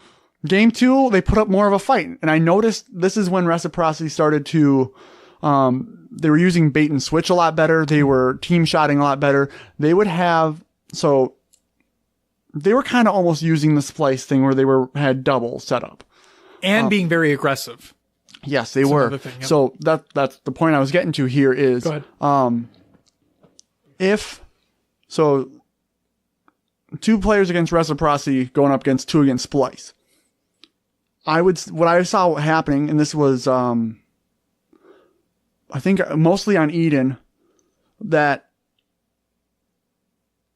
if Reciprocity got one of the members dead from Splice, and they started to shoot the other guy, one of the Reciprocity team members that were on the other side would come over to help. So then it was 3-on-1, which then turned it into a 4-on-1 or 4-on-2, which they were just pushing. They were pushing everything. If they got one dead, they just kept pushing Splice. It's exactly what they did. It's exactly what Splice does. Exactly. They get one dead and they go. That's what teams like Tox have been talking about, is that you have to give them some of their own medicine to beat them. That high flying, that fast pace, the aggressiveness. And it was shown here that Splice they're not invincible. There's kinks in the armor. A little bit. Yep. And you know the phrase fight fire with fire? Yeah. This is exactly what they did. They fought that fire and ferocity that Splice always bring to the table every single time. And they fought just like they did. And they proved that in that circumstance, they were better. So that was that. All right. Next we had Renegades versus Tox. First game. Strongholds on the rig. 100-90 going to Renegades. Renegades came to play. They did. Game 2. Slayer on Truth. The Truth. 50-45 going to Tox. Close. Game 3 was Oddball on Eden. 150-72 going to Renegades. Game 4 was Capture the Flag on Refuge. 3-0 Tox. Slayer on Plaza. Series score. Or game score, sorry. 50-48 going to Tox. Series score 3-2 Tox. Renegades were that close. APG was so mad. He was... he just looked broken. No, he was mad too. He was... Oh, man. I feel for you, dude. I fucking feel for you. That sucks. Just imagine that, though. If it would have been Tox Splice in the losers bracket? Yup. What? Reciprocity Renegades in the winners? Yeah. I was shocked that Reciprocity sent Splice down. I don't think anybody expected that. Exactly. And if Renegades would have been able to do it to Tox, we would have been talking completely different here. One thing I'll say is, we said it earlier in the show, Renegades and Reciprocity have not been consistent. They both showed up to this event, and I was happy to see it. Yes, absolutely. They brought it. Absolutely. And yeah, the more competition we have at the top, the better. It makes things way more exciting. I enjoy it. Glad to see that this was a close series. Yep. Let's finish out the stats here for this. Tox did have 16 more kills. Renegades had 6 more assists. Tox had 21 less deaths. Renegades had 1 more power kill. Tox had 9 more precision kills and 3 more magnum kills. So very close stat line, considering 5-game series. So before we get into the grand finals here, there were a couple more series just to quickly highlight that we didn't include, but they're kind of significant. So Reciprocity knocks Splice down to the loser's bracket, right? Their next opponent would be Tox. Okay? After Tox beat Renegades. Okay? So as Reciprocity Tox beat them what, 4-2? I think yeah. So Tox beat Reciprocity 4-2. Yeah, pretty good series overall, but just didn't include because it wasn't that close. Reciprocity goes to the losers bracket. Eventually they come to a point where they have to fight Splice again. This series went a little bit differently than what we saw in that last one. Splice 4-0'd them. Yeah. And it was the Splice that we are typically seeing. And you could tell that Renegade was fucking pissed off. Yeah. You never hear anybody on Splice getting loud. Ever. During any tournament. Okay? Renegade was screaming. He was trash talking. He was teabagging like a motherfucker. A lot of body disrespect. Yes. Oh man, you could tell he was upset. And they put it all out on the field. And Reciprocity just could not answer back at all. That is why they got their 3rd place there. I have a feeling after the rush of taking down Splice and then losing to Tox just took it out of them. I mean, those are 2 huge series back to back. I don't think it took it out of them. No? No, I don't think so. That's a lot of fight to put up. Yeah, but it's Championship Sunday. Right. You have to put the fight up, or else what's the fucking point? Unless you come in 3rd. Hey, they came in 3rd when I didn't think they potentially would have. Sure. If they didn't play well. Sure. I just think that they have what it takes to beat Tox and Splice. They do. They very well do. It's just, They just need to make better play decisions. Yep. And it needs to be more consistent. Yep. Consistency is key.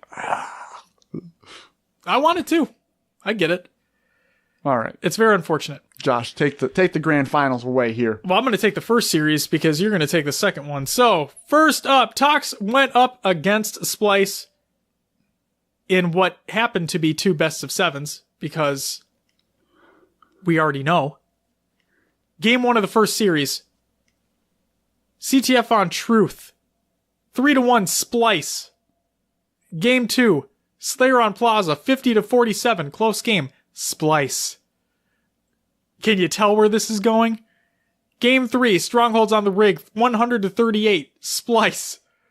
In Game 4, Oddball on Eden, 150-78, Splice. It was a hot 4-0 in the first best of 7, which means we're going to a second one. But before we do that, Will, we have a stat line. Splice had 22 more kills, 2 more assists, 24 less deaths, 2 more power kills, 24 more precision kills, and 30 more magnum kills.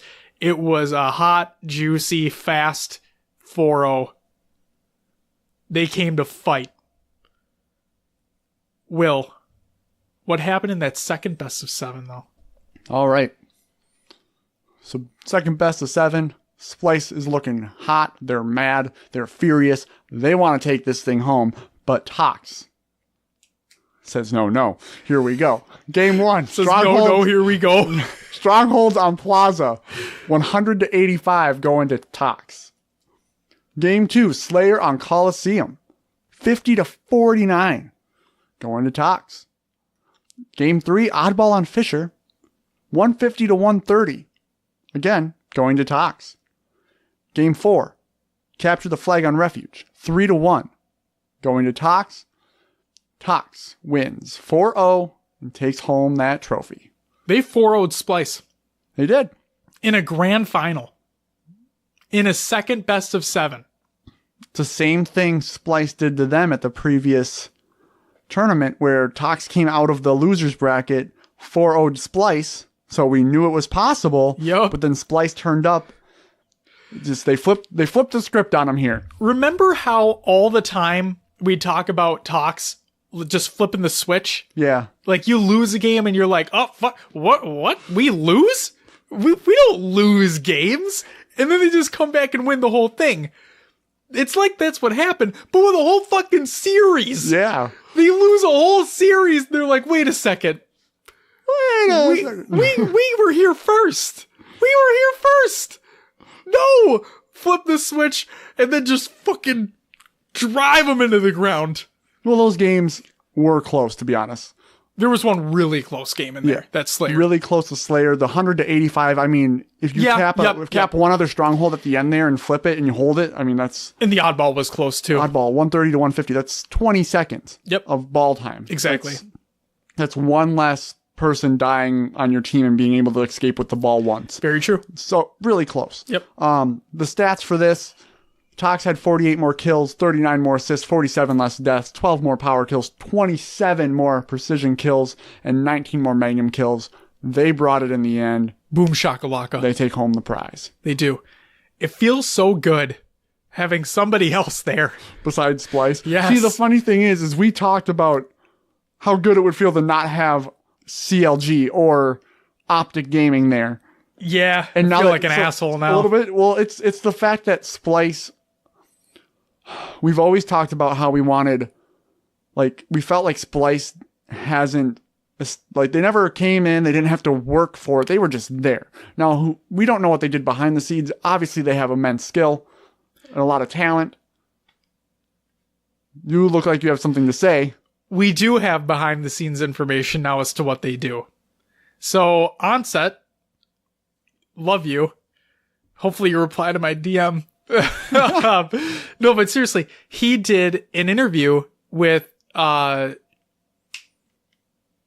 Stellar and Eco. Yep. On Splice. And it was the first time that they've been in an interview. And they talked about their routine for practicing and whatnot. Because I've been shitting on them because we don't see it. All I think is they don't show up, they don't scrim anyone. They just do their 2v2s and fucking stomp on kids at events. So based off what they were saying within the interview, you can check it out within the VODs as well. While they may not be scrimming and all that stuff, Shotzi talked about how he does like money 2s and money 8s when he can. And then he was also talking about how like he plays a shit ton of Fortnite, but he got off that to play Halo. So whatever that is. But Stellar and Eco definitely have a little bit more respect towards in this regard, because they talk about how what people don't see, what people don't understand is that they're still constantly playing all the time, right? They're improving on their own individual skill. They're not focused on like this. It's not that they're not focused on the team play, because they already have that, right? Like they have their 2v2s, they do what they need to do there. And when you're the best team in the world, you don't want to be giving up your strats, and you don't have to prove anything anymore. Like, yes, I want you to keep practicing. Me personally, like, I want you to keep putting that grind in to solidify yourselves as being the best in the world, right? And Tox puts in that work every single day. All the scrims that they do. They have scheduled scrims against Reciprocity twice a week. Okay? They put in that work. They put in that time. They have that dedication. They won this event. Okay? Splice got manhandled in a few of those games in that Reciprocity series to send them into losers. And Splice obviously have the fucking talent. They're never going to lose that. Mm-hmm. But I have more respect towards Stellar and Eco, because they specifically went out and they said that while you may not see us scrimming and playing in the 2Ks and whatever it may be, we are putting work into or honing in our individual skill. And they all, I mean, based off what we've seen, they all have individual skill up the fucking wazoo. Mm-hmm. Like, they're incredible players. And nothing's going to take that away from them. So, Onset, good job on the interview. I think it was very well done. And please check out the VODs if you haven't already to watch that segment. I was looking forward to it all we've never gotten information as to what they do. Yeah. So we're left in the dark. We don't know. Exactly. When we can speculate out all day, but it's nice to finally have concrete information on what they fucking do. So I'm really happy to see it. Yeah. Really happy to see it. And so we have a segment of notable stories from London here, but we've gone through them all throughout the show. Yep. Basically. So one more I wanted to add here. Go ahead. We talked about reciprocity shakiness at the last event. Pistola had an interview during London here. Okay.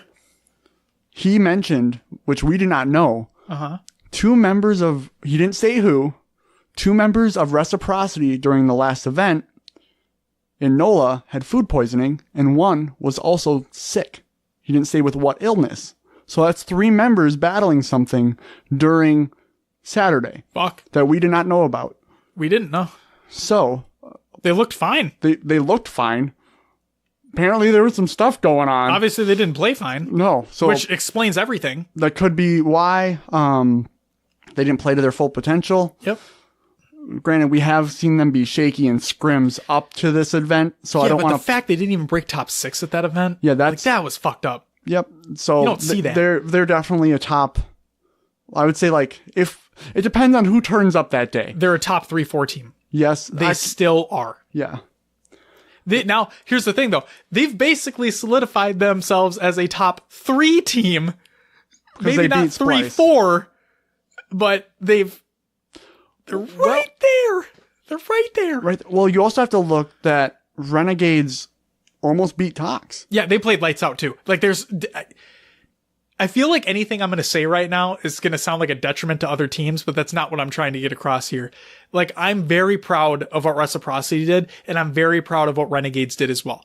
Very proud of what Berserker did, and I'm very proud of what Accelerate did with the amount of time that they have before this tournament, right? Yeah. It's what the casters kept saying all weekend. The gap is so small now. Mm-hmm. Like, taking Splice and Renegades, Splice and Tox, right? They're always your top 1-2. Now, not only Reciprocity, not only Renegades, but I would even, they need to be a little, with this practice going into Atlanta, I think they can be right there with them too. I think the contention for these top 5 teams right now is so fucking close. Because we talked about the series. If a game would have gone one other way, one kill, one flag cap, doesn't matter, right? One game goes one different way. We have a completely different winners bracket finals. We have a completely different losers bracket finals. One of those top 2 teams would have been knocked out of the fucking tournament before the grand finals began. Yeah. So we're so close. And the reason why I'm putting Accelerate in there too is because of how well they played, given how not much time they had.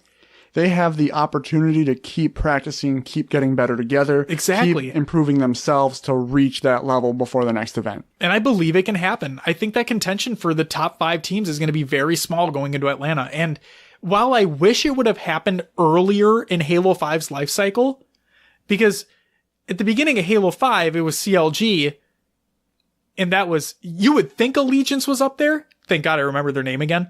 But you would think Allegiance is up there. Then the grand final of the first Halo World Championship happened, and it was a steamroll. Mm-hmm. Like, it was nothing. And then you had your Optic Gaming run-through, right? Then you had your Tox Gaming run-through.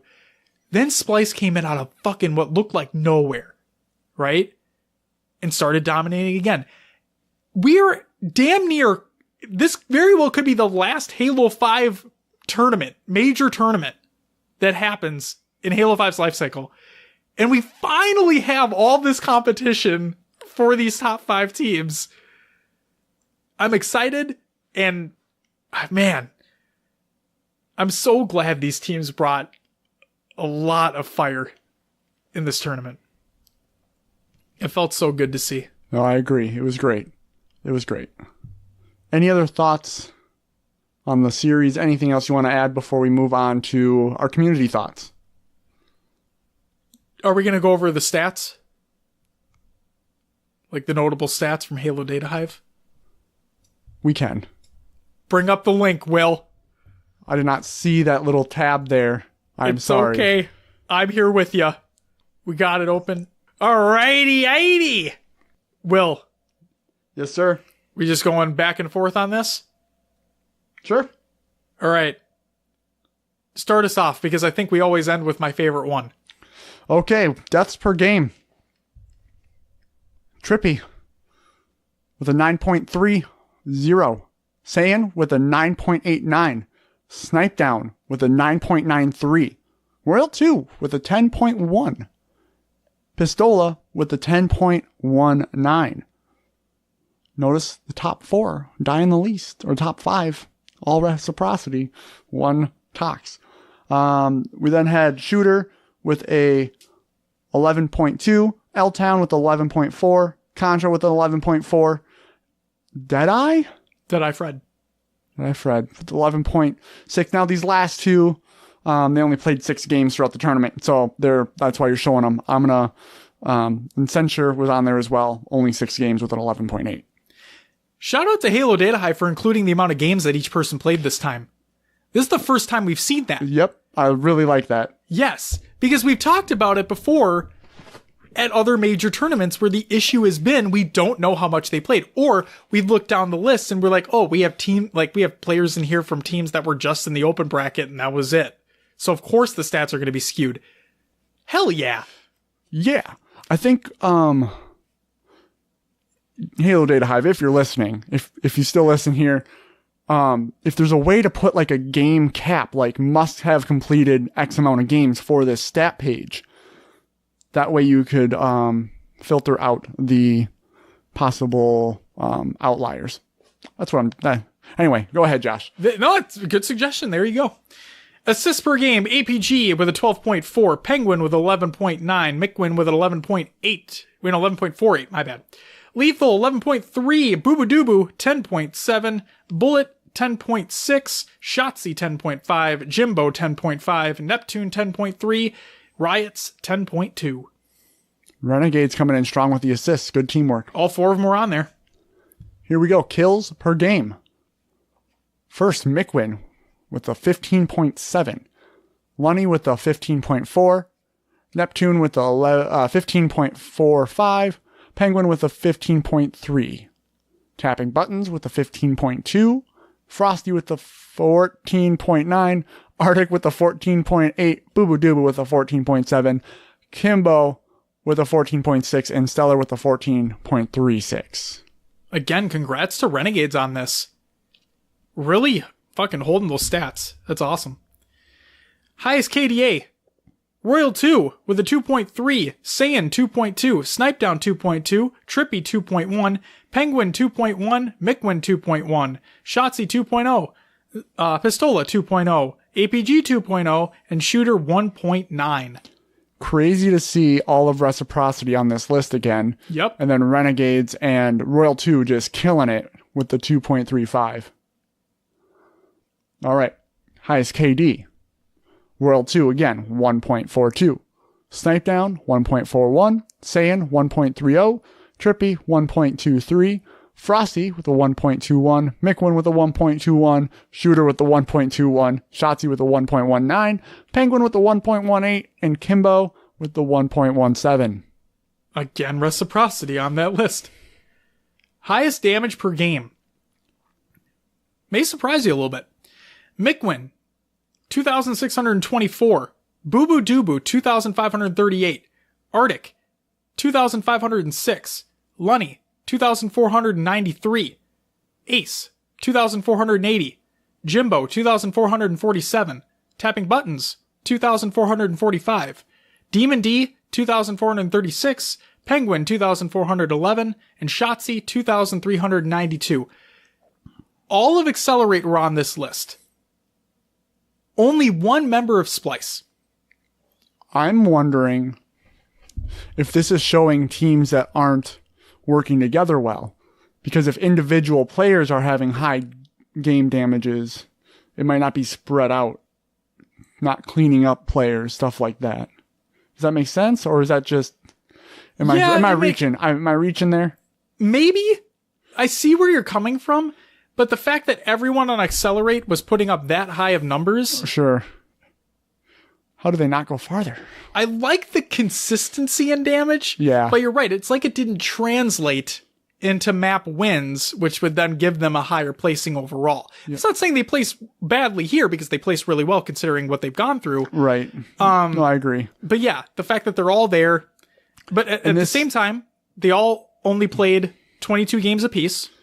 Sure. So this could also show that maybe they need to work on their objective game modes. They're getting the damage and the kills, but not closing out strongholds. They're not getting caps. They're getting kills, but they're not finishing. Anyway, moving on to stronghold captures per game. Everyone on this list played less than 7 games. But anyway, here we go. Do it up. SLG played 4 games with the value of 7 captures per game. Quachi played 1 game. That make 1 stronghold game. Got it. Yeah, 1 stronghold game. Yep. 7 as well. Snakebite played 7 stronghold games, had a 6.14. That's a monster stat. It is. Noble played 6 games with a 6.0. Again, great job. Falcated played 5 with a 6.0. Outcast played 1 with a 6. Censure played 1 with a 6. Spartan played 5 with a 5.8. To Foxy played 4 with a 5.75. And So Snaky played 3 with a 5.67. God, your 2 favorite players. Right there. Just sitting right there. Stronghold defenses per game. Snipe Drone, 4.67. Jimbo, 4.0. Censure, 4.0. Musa, 3.25. Shady, 3.0. Blanche, Beatley, and Catchy from Skitlight, 3.0. Desire with a 3.0 and Shotzi with a 2.78. Played 9 games. 9 stronghold games. Wow. 9 stronghold games. All right. Good job. Strongholds, Zakirs per game. Snipe Drone, 4.0. Jimbo, 3.3. Demon D, 3.0. Musa, SLG, both with 2.5. L-Town with a 2.4. Cristola with a 2.3. Miquin with the 2.29. As well as Penguin with a 2.29. And then Sabinator, however you want to say it. No one's corrected us yet. It's a 2.2. Flag defense per game. Beatley with a 2.0, Penguin with a 1.57, Riots with a 1.25, Demon D 1.14, Stellar 1.13, and then it was Madsy, Ace, Snakebite, Snipe Drone, and Mose with a 1.0. All right, flag return per game. Josh, go ahead so we can even this out so you can get your favorite statistic. Oh, is that what we're coming down to? Oh shit, I'm sorry. I should have started then, I'm sorry. We have Stellar with a 1. Blanche and Desire both with a 1 as well. Ace and Boobaduba with a 0.86. Ryan Noob with a 0.8. Demon D with a 0.71. Snakebite with a 0.57. And Shady and Tapping Buttons, 0.5. All right, next is flag capture per game. Noble with the 1.2. Snakebite with the 1.1. Musa with the 1.0. As well as Squashy with the 1.0, Respect with the 1.0, Penguin with the 1.0, and Quachi with the 1.0. Blanche also had a 1.0. Guess what? Pistola had a 1.0 as well, and Neptune just rounds out the bottom at 0.86. What do we got for the last one, Will? Josh, that's right. It's ball duration per game. It's back. You know what? I'm going to give you the satisfaction. What's the first person we have on there? To Foxy had a 60. Musa with a 58.75, Demon D with a 58, Trippy with a 54.5, Neptune with a 52, Shotzi with a 47.5, Mose with a 47, So Snaky with a 44, Sabinator with a 43, and Magico with a 41.5. That does it for the stats. Feels good. Awesome. So yep, brackets, VODs will all be provided within the show notes for the event, as well as the stats of Halo Data Hive here. If you want to check those out, go ahead and do so. Josh, yeah. What did our community have to say about the event? Great question, Will. I have some community thoughts for you. So I put out like a really late tweet because the tournament ended yesterday. We record these shows on Monday. So I put out a tweet this morning, the day we're going to record the show. I'm like, what were your thoughts? What did you guys like, dislike? What were your overall thoughts about HCS London? Goalie Sniper responded with, overall, I liked HCS London. I think Lottie did a good job running the desk. I think the cardboard cutout of Golden Boy was hilarious, which we didn't even fucking talk about. That was awesome. It was. It looked real. Like it. Oh, yeah. It looked real.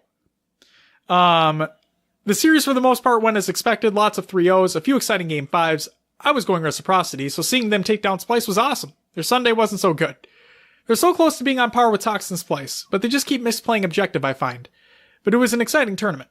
As always, Wonder Boy and the guys in the background did an incredible job with the observer mode part. The casting in Halo was always top-notch, and seeing what they did for Sims on the cast was heartwarming.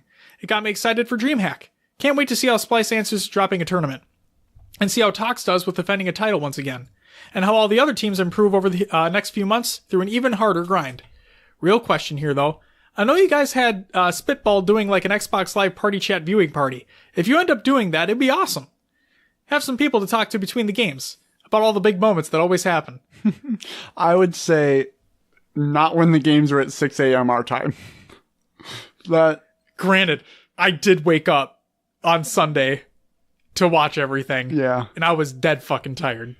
Yeah. Because we also had the Vikings game yesterday too, which did... Fuck. But yeah, no, I forgot about the viewing party type of thing. Yeah, I think it'd be cool. We could do that within Discord. We could. That'd be great. People can kind of join in and out. Yep. Xbox Live would work as well. Exactly. That would be on. Let's put a disclaimer here. Okay? I'm going to put a disclaimer on this part. I am more than willing to do it. Okay? But there's a huge but here. Basic respect rules apply here. Okay? If you're going to be rude, if you're going to like say things like just misogynistic bullshit, if you're going to be racist or any of that shit, you're being kicked out immediately. Hands down, no questions asked. And the other thing, and I know this is going to sound really douchey, but I'm going to say it anyway. If you have poor mic quality, I'm sorry, but no. Can't do it. Yeah, I can't do the crickle crackles. Can't do any of that. Can't do the breathing into the mic. No, thank you. We want as many people as we can to be there, but please have your stuff sorted out beforehand. It might be hard if we get too many people with everyone trying to talk at once. Sure. Things might get a little hectic. We'll have to gauge it going forward. We'll test some things out. But yeah, love the idea. Love the idea. And hopefully the execution is done well as well. We'll just have to wait and see. But Goalie Sniper, thank you for the information. Mr. Justin LaFlèche. That's who that is. Then we have Gas HCS saying, favorite series, Lucid versus Trifecta.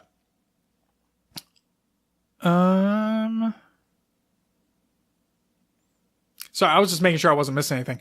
Favorite series, Lucid versus Trifecta. The Series 2 is an obvious choice, but the reaction from the Trifecta guys and the EU support for their best chance at top 8 was quality. Not the result I wanted, but cracking game all the same. Why it was a feature stage game, I'll never know. Moments. Honestly, they didn't get the result they wanted, but Boo Boo Doo getting increasingly hype in the series of Accelerate versus Renegades. He was consistently making clutch plays and let them know about it. I fucking agree.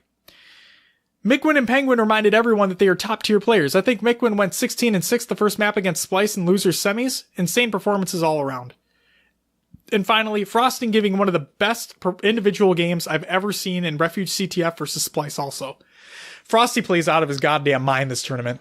Yeah. And as the casters were saying too, he basically did carry them to win, I think, the Renegades series. Sure.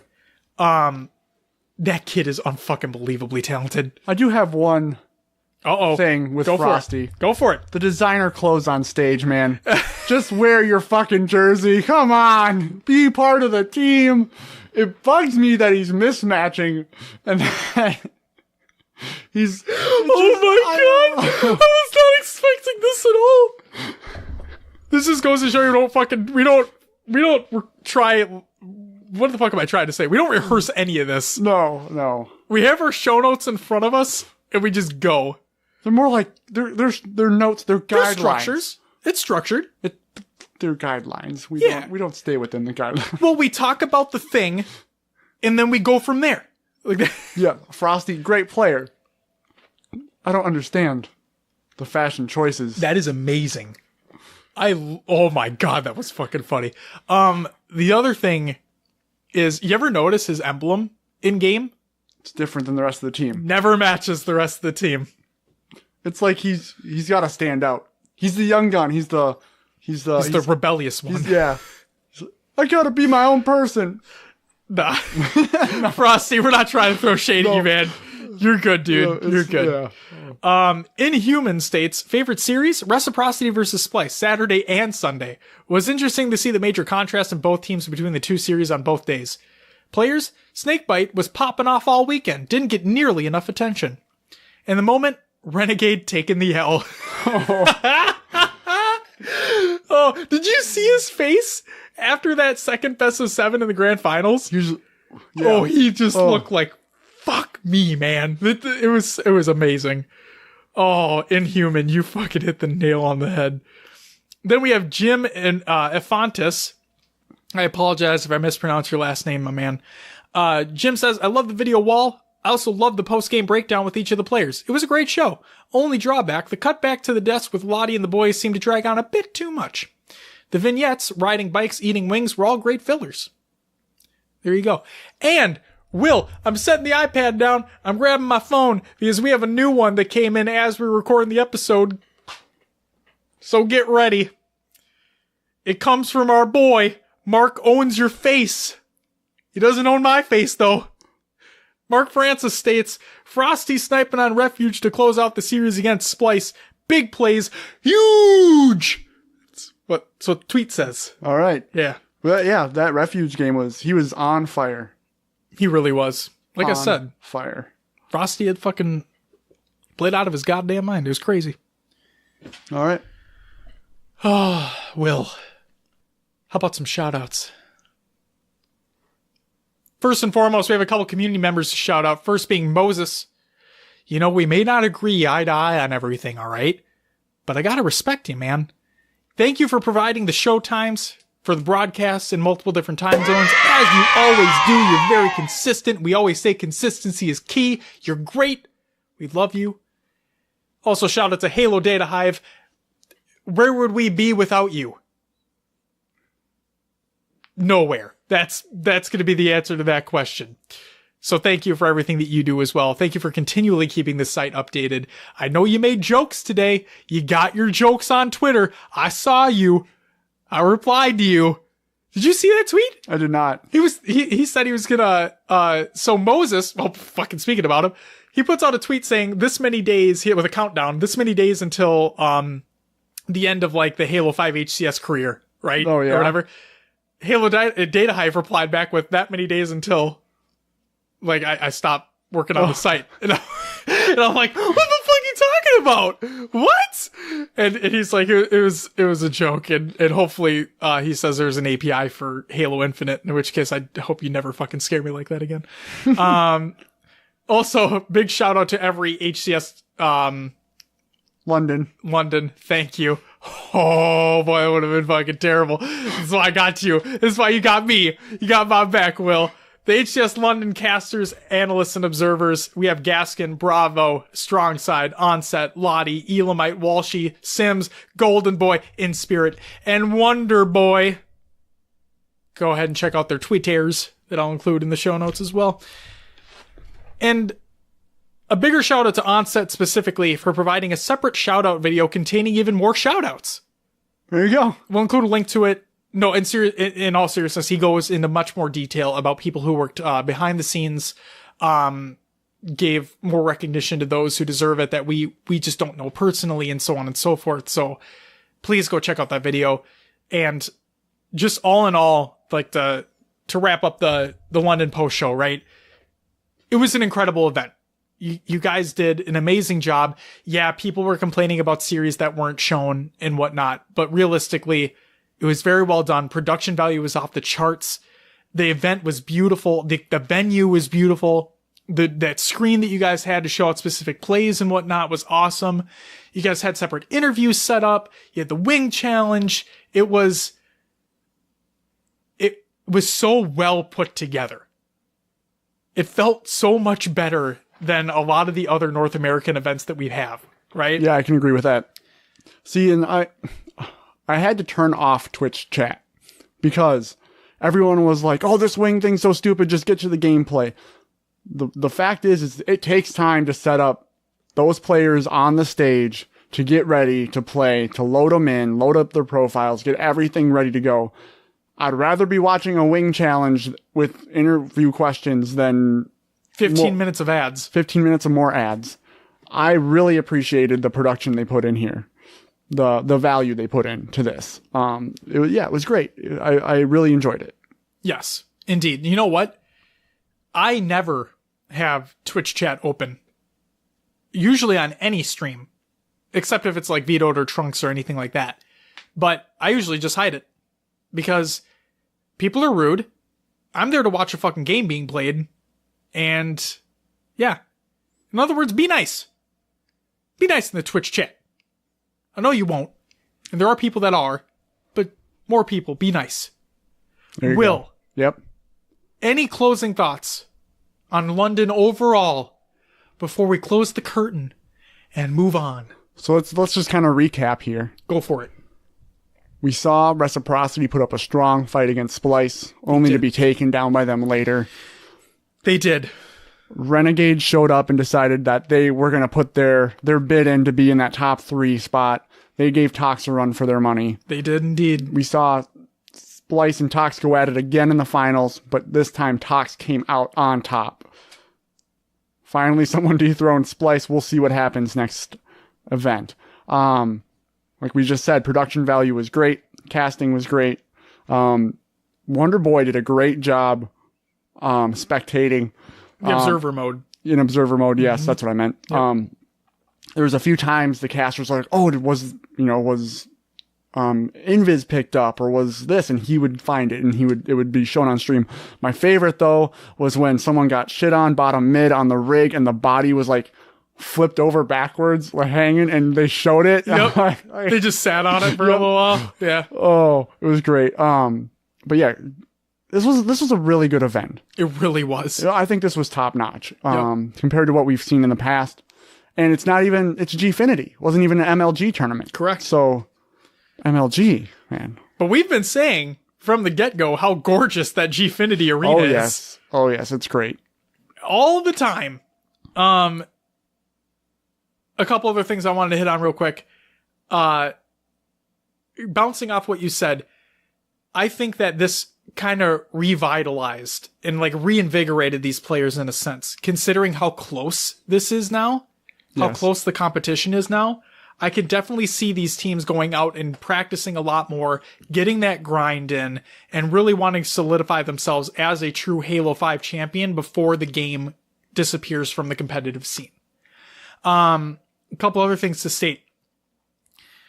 No EU team broke top 8. Berserker, congratulations to you guys. Coming from the LATAM region, breaking top 8. You guys are incredible. Keep up that grind.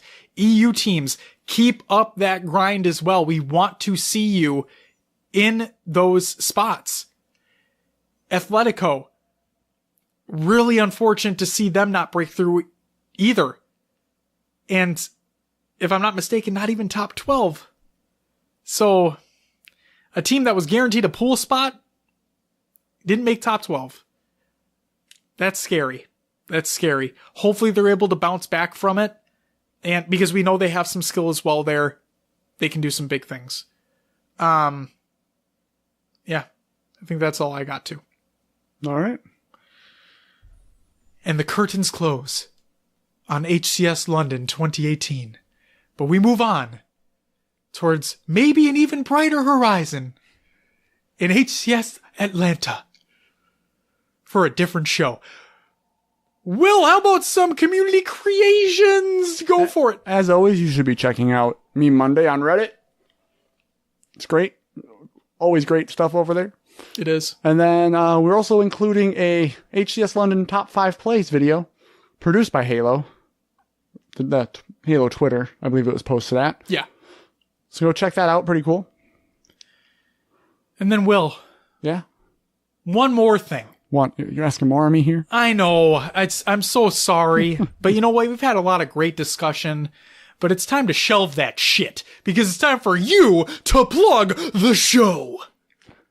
You can find us on your favorite podcast services. Just search for HCS Pro Talk. We are on Google Play, Podbean, Stitcher, Spotify, and others. Just go and search for HCS Pro Talk. Leave us a review and let others know about the show. We appreciate every piece of criticism and I can't think of the word right now. Feedback you provide. If you'd like to join the community discussion, hit up our Discord. Links will be provided. We also have our Xbox Club and Spartan Company over on Halo Waypoint. Just search for HCS Pro Talk. You also can find us on Twitter, Instagram, Facebook, YouTube, and Twitch. Again, search for HCS Pro Talk. That's going to do it for me. Josh? And that's going to do it for episode 38 of HCS Pro Talk. We want to thank you very much for listening, as you always do. And we'll be back next week with a topic that we don't know yet. But what we do know is that we will have a date set for the next HCS Pro Talk community play date. But until then, we'll see you next week. Bye-bye!